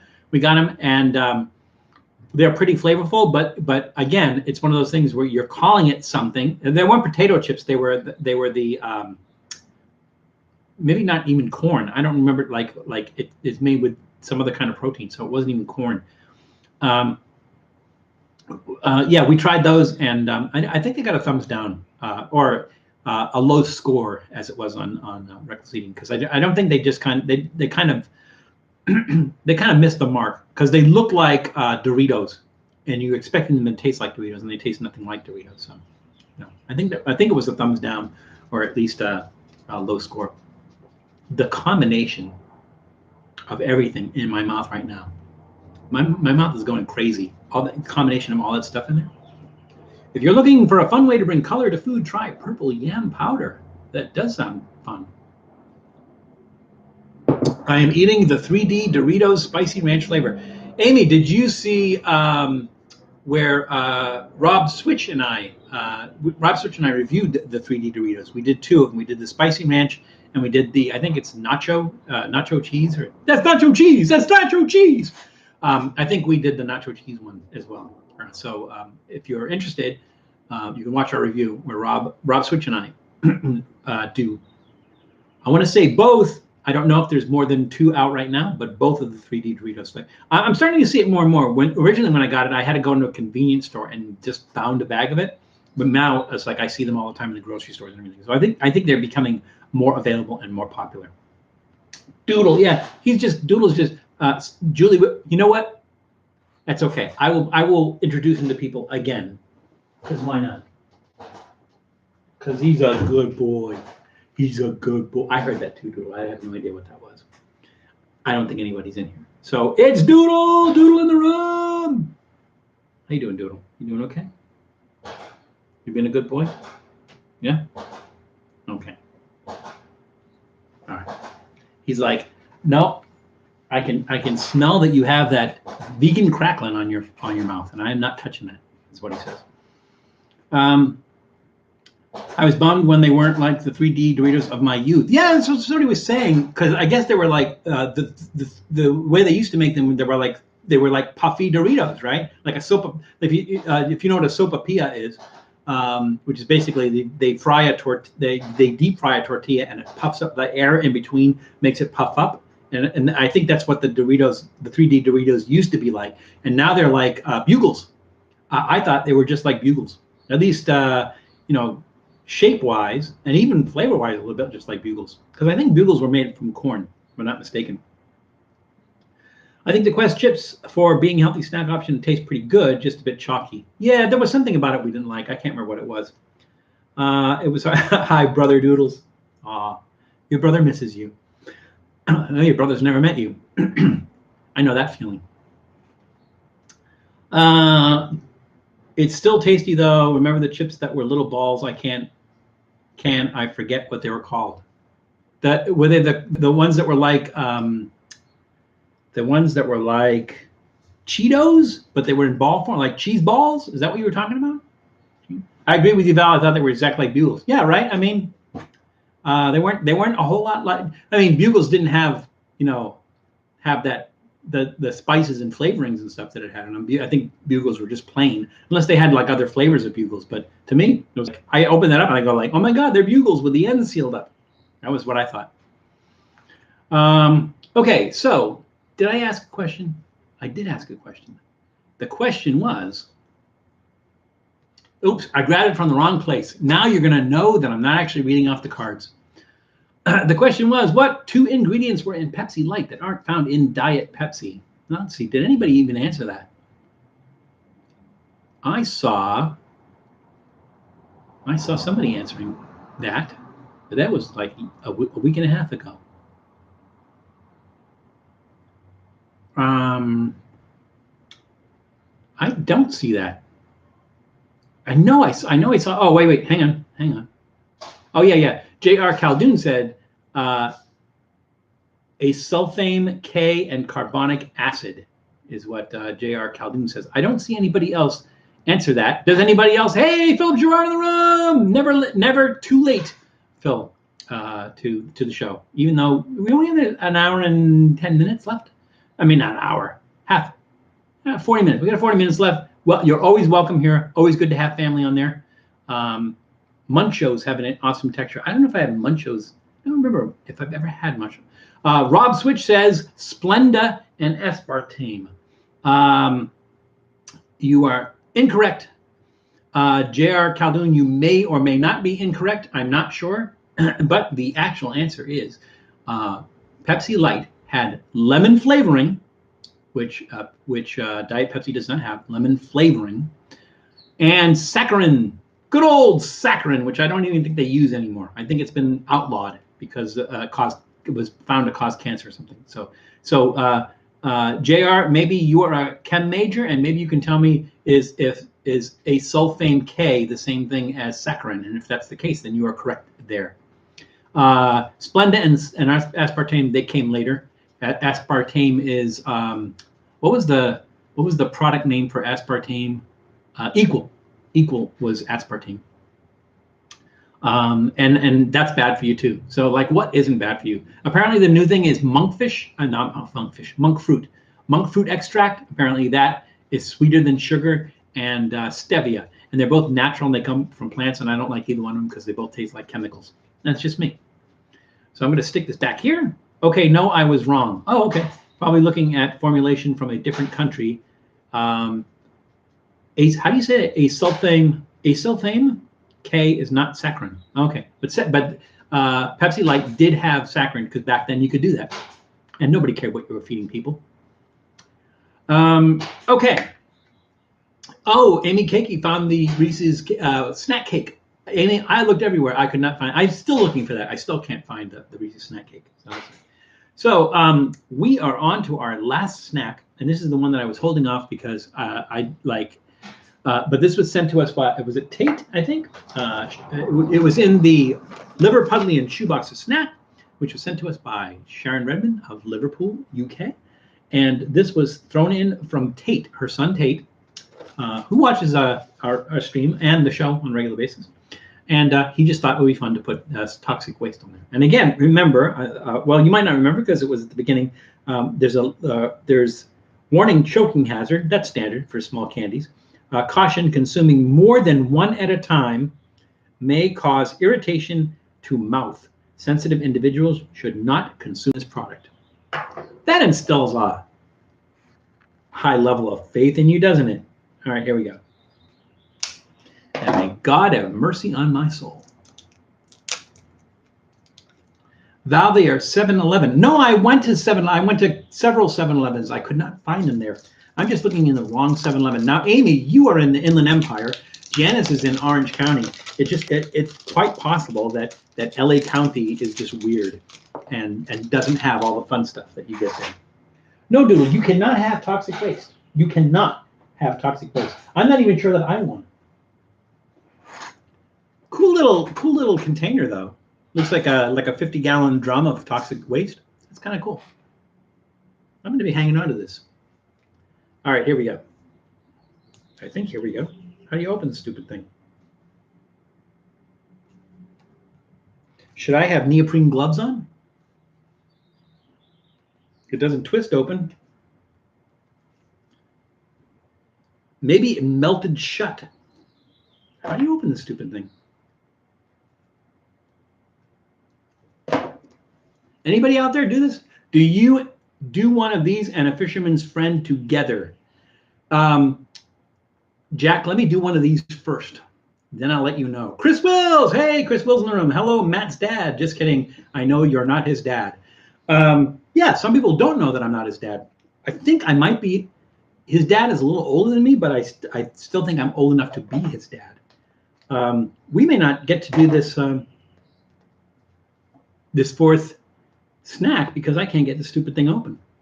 If you guys ever gotten one of these, which is toxic waste, is there a trick to opening this thing? Oh, wait a minute. Maybe I'm opening it the wrong way. Maybe.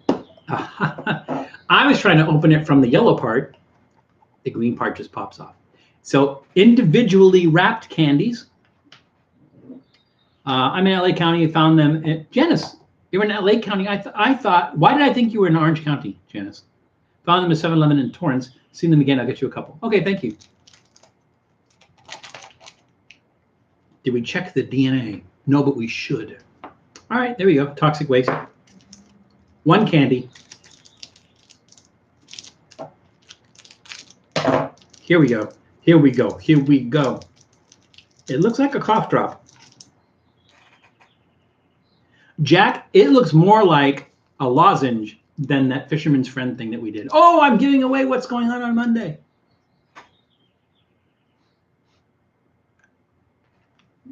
All right, here we go. Oh, wow. Oh, wow. Congratulations.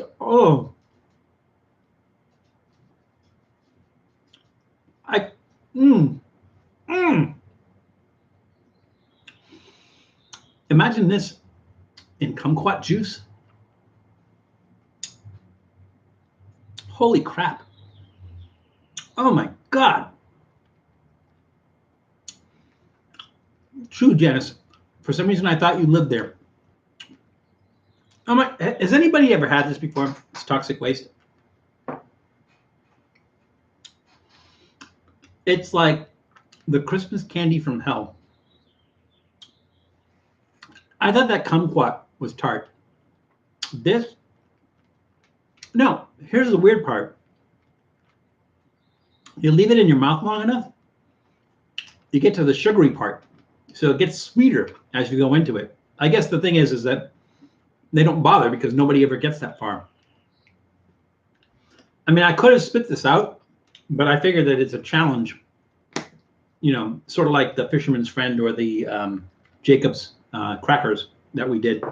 I think it's a challenge to see if you can keep them, how long you can keep them in your mouth, or you can suck on it until it's gone.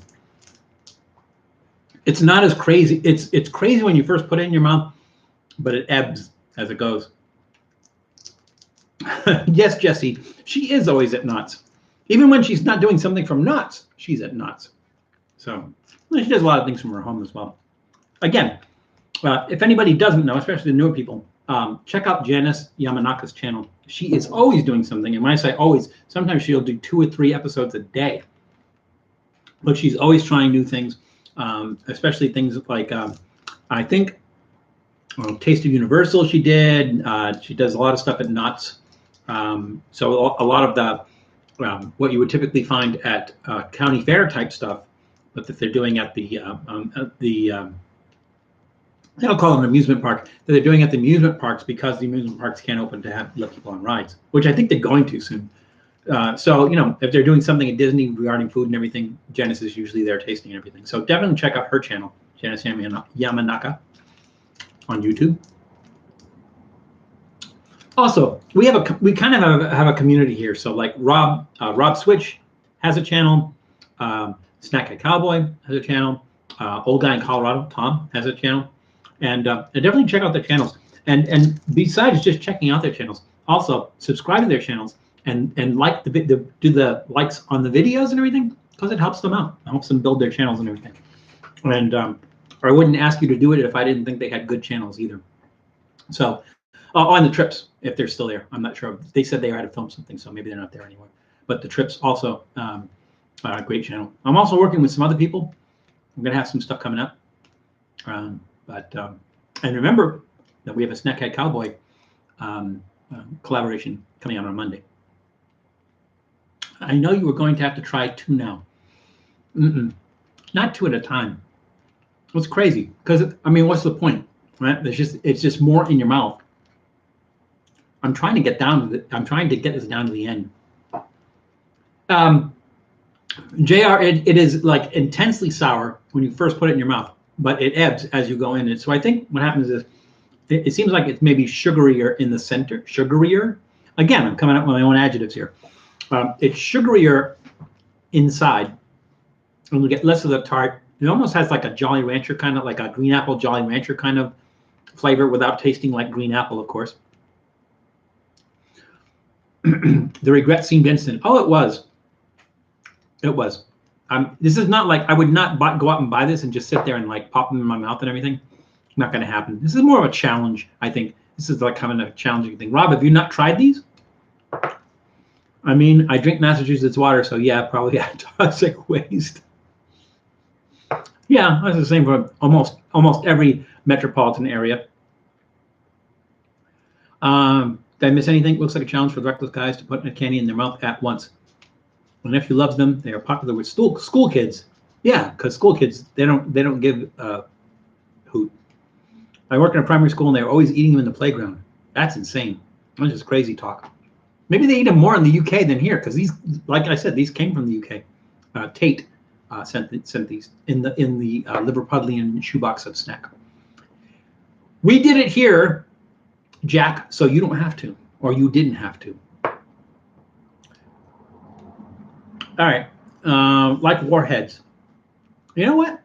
I don't know. I've never had warheads, and maybe saying that out loud means I'm going to have to do it. Would that even be interesting, though? Would it be interesting? Do you guys want to see me do warheads? Should I do warheads? And they do. Correct me if I'm wrong, but aren't they doing like a warhead seltzer or something like that? Like stuff that's like warhead flavored? I don't think I've done warheads. New Orleans City drinking water back in the 90s. Like I said, JR, any metropolitan area had problems with their drinking water at some point in time, and some still do. Where the heck is Chris Reckless been? Well, I don't know all the exact details. I just know that where he works, they have a lot of COVID challenges. Now, I'm not saying that Chris has COVID. What I'm saying is there are a lot of challenges where he works, and so he's kind of keeping a low profile right now because he's trying to be careful. So I think that's where Chris has been, and I think Matt said in the near future he may be coming back, because I think people miss Chris. Although Matt has kind of changed the direction of the channel, so it'll be interesting to see how Chris adapts to that, because he was always kind of like I guess if it was wrestling, he'd be considered the heel, but he was always kind of like the bad guy. I don't know if they had a good guy, or what do they call that, the face. I don't know if they had a baby face. I don't know if they had. I don't know. I don't know exactly how that works, but hopefully we'll see Chris soon. We've actually done a couple of episodes with him, so look on Trippy Food. Also, something that you might not know is on our YouTube channel, we've added playlists So if you're looking for certain types of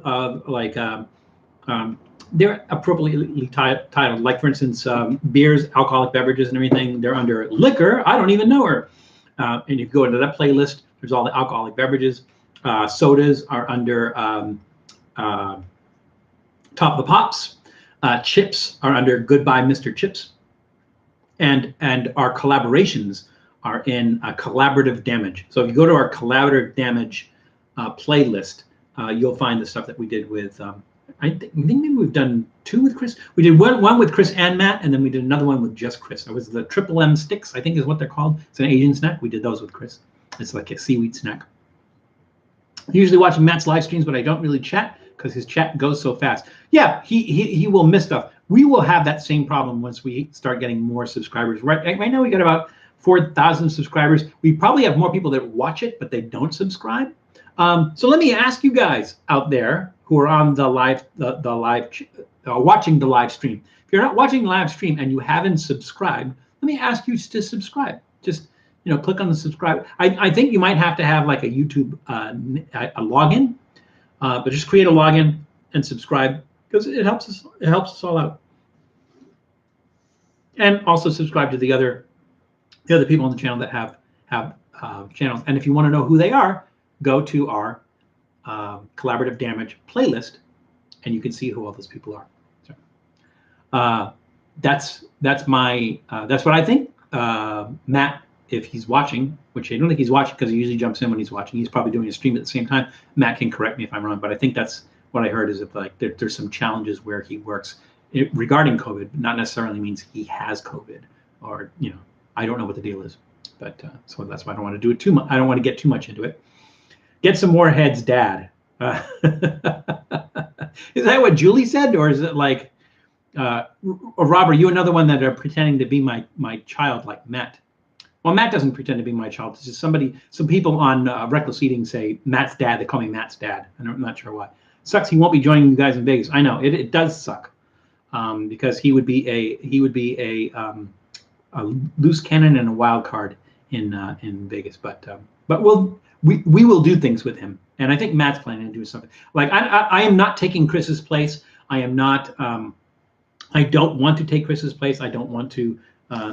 Be anything than just a person who shows up on Reckless Eating every once in a while, and we do some fun stuff with whoever Matt chooses, whether it's Nando or Chuck Rowland or any of the guys. Love working with everybody, but yeah, I miss Chris. Yeah, we all miss Chris. Warheads were a good kill challenge, but I guess you should try it once in your life on stream or not. Try them with DJ. That's a good idea. DJ's probably already had them. I bet he's already had him. Mommy is here. Yes, I know, Haley. Thank you for telling me. But because Haley was here first, and then Mommy came in later. So I asked Haley, "Is Mommy here?" She said no. So we read the card, right? Yes, we read the card.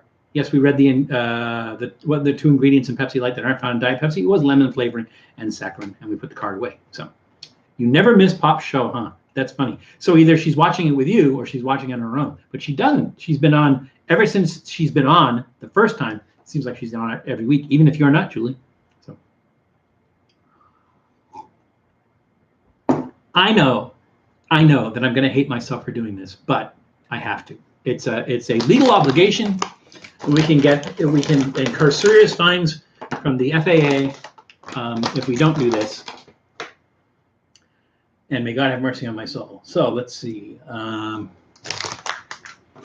Pretzel.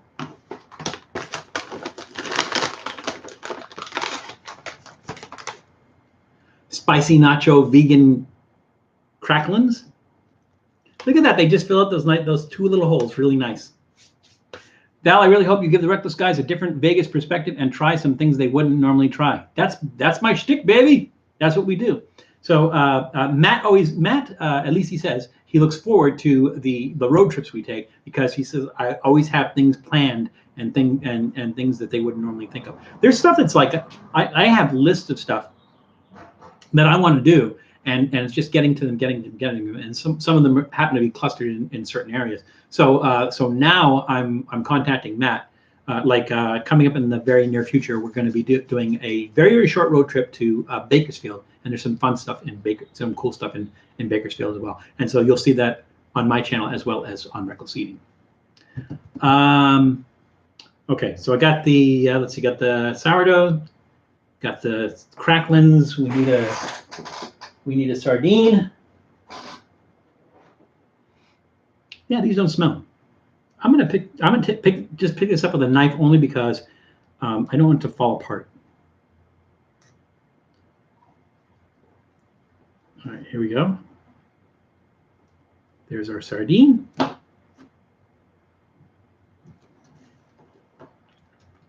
Let's see, kumquat. Kumquat. I'm not going to juice this one because that's how I roll. Let's see. Get one of these. I think I'm going to cut it in rings. I think that's what I'm going to do. And I'm not putting it in the Trappist beer. Sorry, not going to do it. I was looking as far as the kumquat goes, so like things to make with kumquat. There's not a lot people make with kumquat. I did see. I think Tom, you commented on it. I'm trying to remember if it was. I guess it was. It would have been on our Instagram feed and our Facebook page. It was a picture of this kumquat jelly that they have at Ralph's, which is a Kroger store, of all places.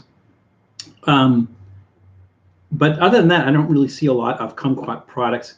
I think what I see on some sites that talk about how to eat kumquats is that a lot of people like cut them up or put them in salads, like it just gives salads a pop, which is a nice idea. Hope we can have the LA County Fair this year. I don't think they're going to. I think they've already canceled I think they've canceled all the county fairs this year. I don't know how late they go in the season. LA County Fair is maybe September. Maybe if they do September, they might be doing it. I know they canceled the Riverside County Fair, but that one's usually in February. I'm pretty sure that San Diego was canceled, and I'm pretty sure Orange County was canceled. But I don't know about the other ones. Are you going to stop at the town of Calico, Peggy Sue's Diner, Alien Fresh Jerky, or The Thing? Well, The Thing is not on the Vegas road trip. The Thing is on I-10 in Arizona. So that would be like if you're going east on I-10 in Arizona. That's where The Thing is. But Janice, don't give away too much. We might not stop at Calico only because that would take a lot of time. So we're just going up and back. And so Calico would be fun, but it's just that we would spend a lot of time in Calico, I think. Peggy Sue's Diner, possibly. Alien Fresh Jerky, most likely. And the thermometer while we're there. Also Zizix or Zizix. I can't remember. Zizix. We're gonna stop in Zizix. So yeah, a lot of fun stuff. The Pioneer Saloon in Good Springs. So a lot of cool stuff planned, and so you'll be seeing that soon. All right, so we have now we have pretzel. Now we have vegan cracklins. We have our kumquats. What am I missing?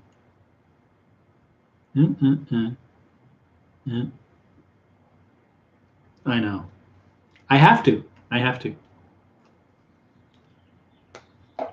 Boy, once you close that thing, it's almost impossible to open up again. I was going to say they don't go bad.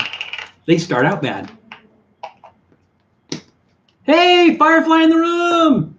A little late, but never late. Better late than never. Good to see you again, Firefly. All right. I don't know how we're going to get a bite of that, though. That's going to be kind of weird. We'll try. And as long as we're at it, sure, why not? It's colorful, I'll give it that. Ooh, that's the wrong kind of ASMR. There we go. That's a little bit of everything. Okay, so we have our pretzel. We have our, ooh, that's falling apart. We have our pretzel. We have our sardines. We have our kumquats. We have our toxic waste, and we have some mustard on top of it to top it all off. And we just lost a kumquat. So here we go. And may God have mercy on my soul. You know what? Zizix. That's what I thought, JR. Let's read a card. Why not? Right? We have time. See, I am reading it backwards. And the question is, what is the oldest continuously operating restaurant in the U.S.? Continuously operating. So it's operating out of the same location continuously. What is the oldest continuously operating restaurant in the United States? Extra points that we don't count if you can tell me what year as well. All right, here we go.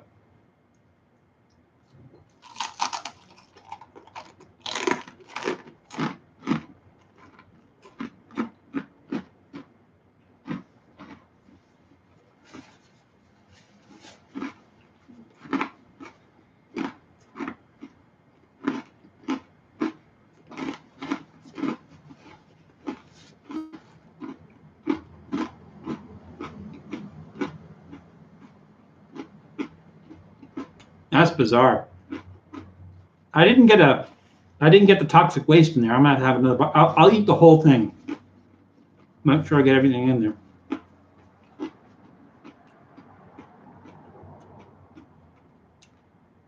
The weird part about the kumquat in this is the sweetness. The sour part, not a big deal, right?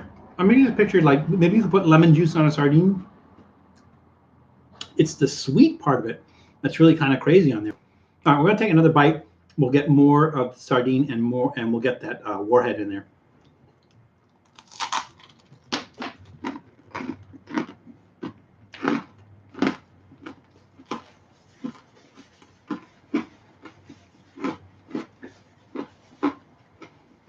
There's the warhead.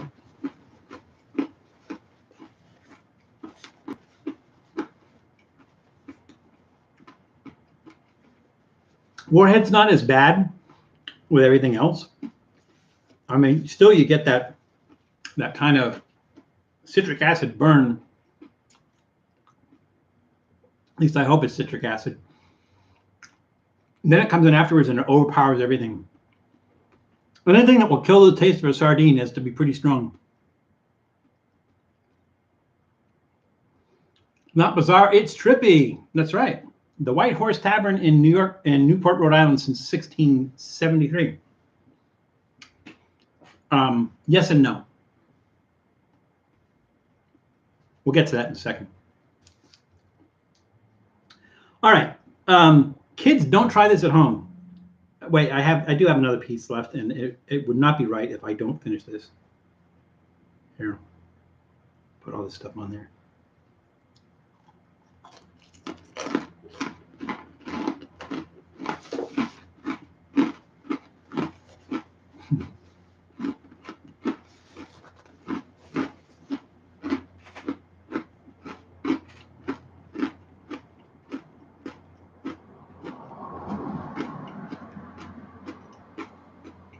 You are a kid, Haley.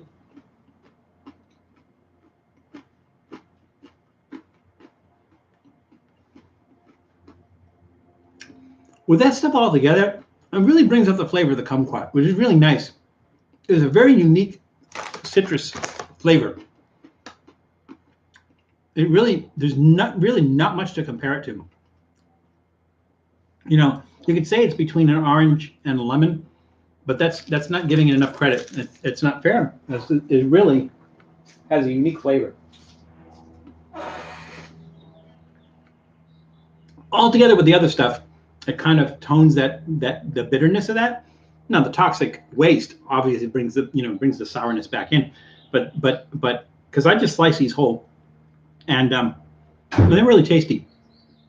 So all together as a whole, maybe with the exception of this, that would get a thumbs up. The combination of those things, because it kind of adds some freshness to that. The vegan cracklins just add a little bit of texture and spice. That's all they add to it. But mostly you're getting the pretzel, the sardines, and then the kumquat just adds a nice flavor on top of it and everything. So yeah, I would give that combination a thumbs up, with the exception of the toxic waste. This is bad.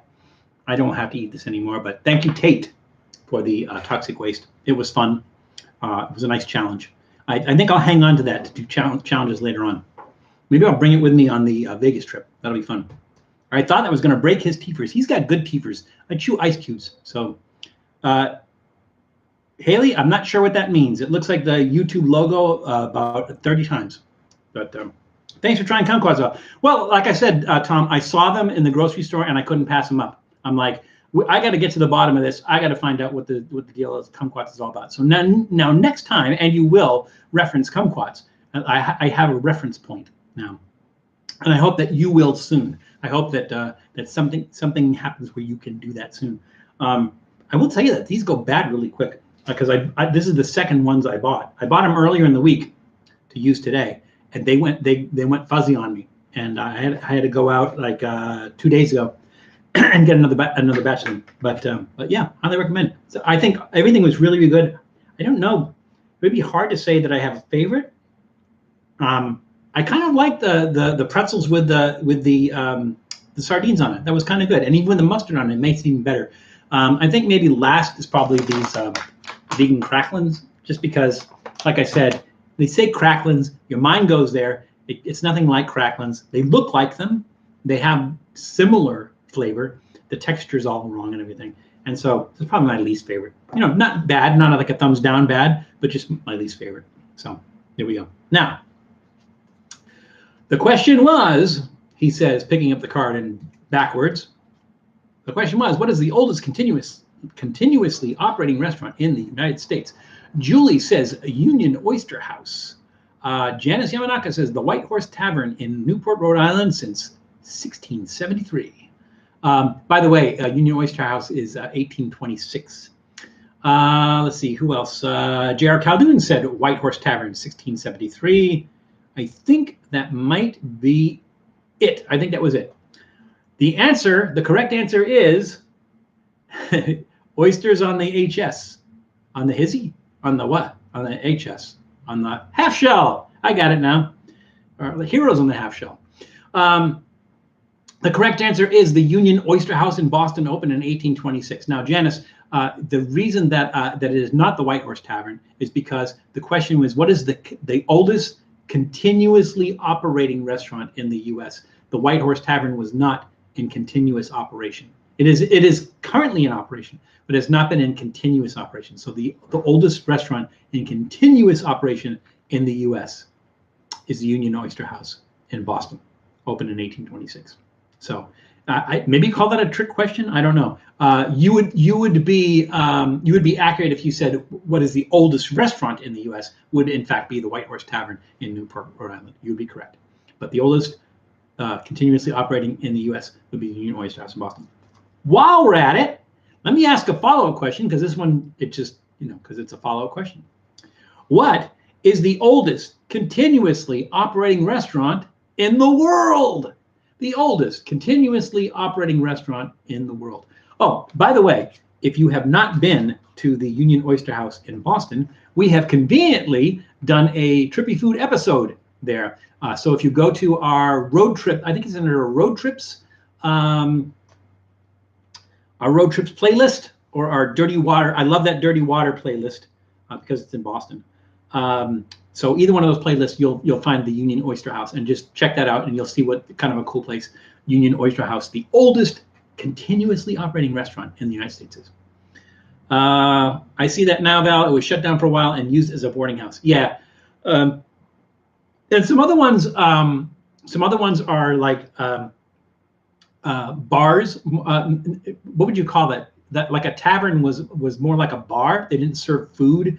And so some of them are all they're part of hotels, hotel, and I don't know if the hotel is open and they're under new management or whatever. So but that's the key difference. And also on this next one, on the next question we asked, what is the oldest continuously operating restaurant in the world? Continuously operating being the operative phrase. Okay. Fresh from the harbor. Do they get their fish fresh from the harbor, or are they from George's Bank? Not the bank where George goes. George's Bank, off the coast of New England and eastern Canada. One of the richest fishing grounds, formerly, in the world. I still got that toxic waste burned in my mouth. Sourness in my mouth. We'll give this a few seconds to simmer. About the oldest continuous. I don't see any answers on that. Has anybody answered that? I've not seen any answers on that. Was there anything else I wanted to cover that besides the Easter dishes from around the world? Yes, there was. Well, sort of. So Disney just announced, let me send you the link for that. Disney just announced that they are going to be doing at Disneyland a pickle corn dog, which is basically let's see how that works. They take a pickle, they core the pickle, they put the hot dog in the pickle, they put a stick through it, they batter it like a corn dog, and then they deep fry that, right? So apparently Disney's like, this is a big deal, a pickle corn dog. To me, it's not really that. Janice has it. Janice has the Disney pickle corn dog. No, but she will be the first one to try it. I can guarantee you that she will be the first one to try that. I promise you that she will be. The thing about it is that the pickle corn dog, I think they call it the pickle dog. It's been at the county fairs for several years now. So I think I'm trying to remember which one it was. Maybe the San Diego one. Check out our San Diego fair. We have a playlist for fairs and festivals called Fest is the Best. So if you go to our Fest is the Best playlist and find the San Diego Fair episode, I think we actually tried the what they call the pickle dog, which is a hot dog in a pickle in corn dog batter and deep fried. So Disney announces it, and everyone's making a big deal because Disney announced it. But again, it's something that they've had at the county fairs for several years. Because Disney has it, it will probably also be expensive. But yeah, I guess I thought it was kind of a big deal. But Janice, I take it you're going to. Stoner's leaving. Let's see. Is that right? Remember to take care of yourself, each other, and most importantly, don't hang up. Stoner, I think we have a Notice fan in the house. Thank you, Stoner. Thank you for joining us today. Always good to see you, and enjoy the rest of your weekend. It is a cave in Spain. Julie, no, it is not a cave in Spain. Because it is because I don't think that cave is is continuously operating. Chicken Charlie's does one, I think. No, I don't remember it being from Chicken Charlie's. I can't remember. I can't remember who it was. It was one that was all the red, white, and blue with the flags and stuff like that. I can't remember what that company was. But I think the guy, because he had a bunch of bloggers and stuff down there. Wait. Maybe it was Orange County. It was I think we did one in Orange. Yep. Trying to remember. I think maybe we did it twice. We did it once where they had a bunch of bloggers go down there. I think maybe it was the LA preview, and then the other one was the San Diego Fair. So check them both. It's going to be in one of those. It's going to be in one or both of those, I think. Zerletzen Instanz, Berlin, Germany, established 1621. Tom, why does that not have a kumquat in it? Ew, with ketchup on it. Yeah, that's up to the person buying it. I don't think it comes with ketchup on it. If it does, ask for it without ketchup on it. But that's a crime against nature. It's the worst thing you can do to a hot dog. Disney is a religion. Their followers worship anything they do. They do, and they purchase anything they do. It is sort of like a cult. I don't get it. It's funny because the first time I'd ever been to Disney was as an adult. It was for our 5th wedding anniversary. Maybe it was our fifth wedding anniversary. I think we would surprise each other at first, and we would take each other to different places for our anniversary. And she took me to Disneyland for our anniversary one year, and I was like 51 years old, something along those lines. So yeah, it was definitely an eye-opening experience. There were some things that I underestimated and I was wrong about, and there's some things that just horrified me, like It's a Small World. Is this thing on?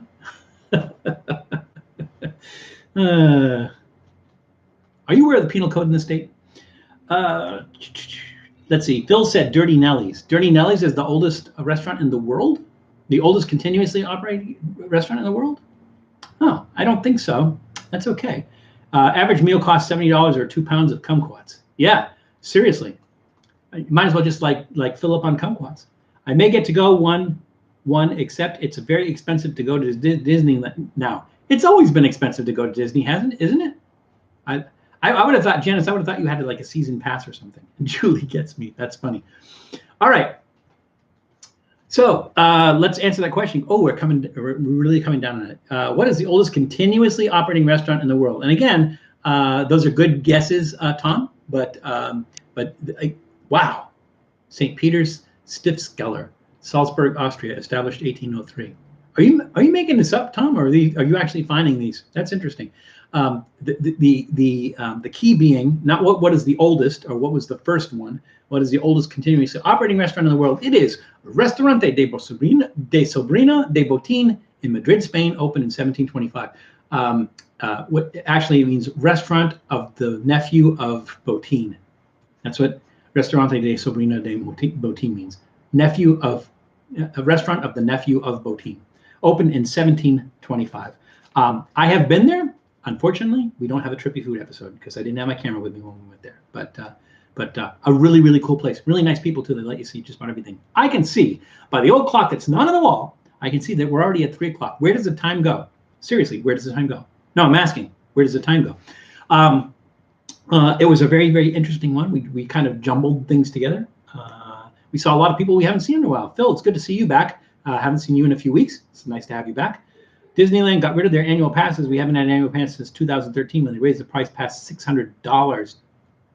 Jeez, Jojo, yeah, that's insane. That's insanity. That's insanity. Anyways, remember tomorrow's Easter. For those of you who do celebrate, have a happy Easter. Be sure to check out our Trippy Food Easter episode. I think you'll have a lot of fun with it. Be sure to check out the other people in our community that have YouTube channels. Check out their channels. Subscribe, like their videos. There's some really interesting and cool stuff going on there. So I appreciate you guys taking part of your weekend to spend with us. And is it Holy Saturday? What do they call that? But on your Easter weekend, taking the time to spend it with us, we deeply appreciate it. I like it. I enjoy the interaction with you guys. It's a great community, and I always have fun with this. But like I always say, be careful because it's crazy out there. So please take care of each other. Please take care of yourselves. And we'll see you soon. Bye, everybody.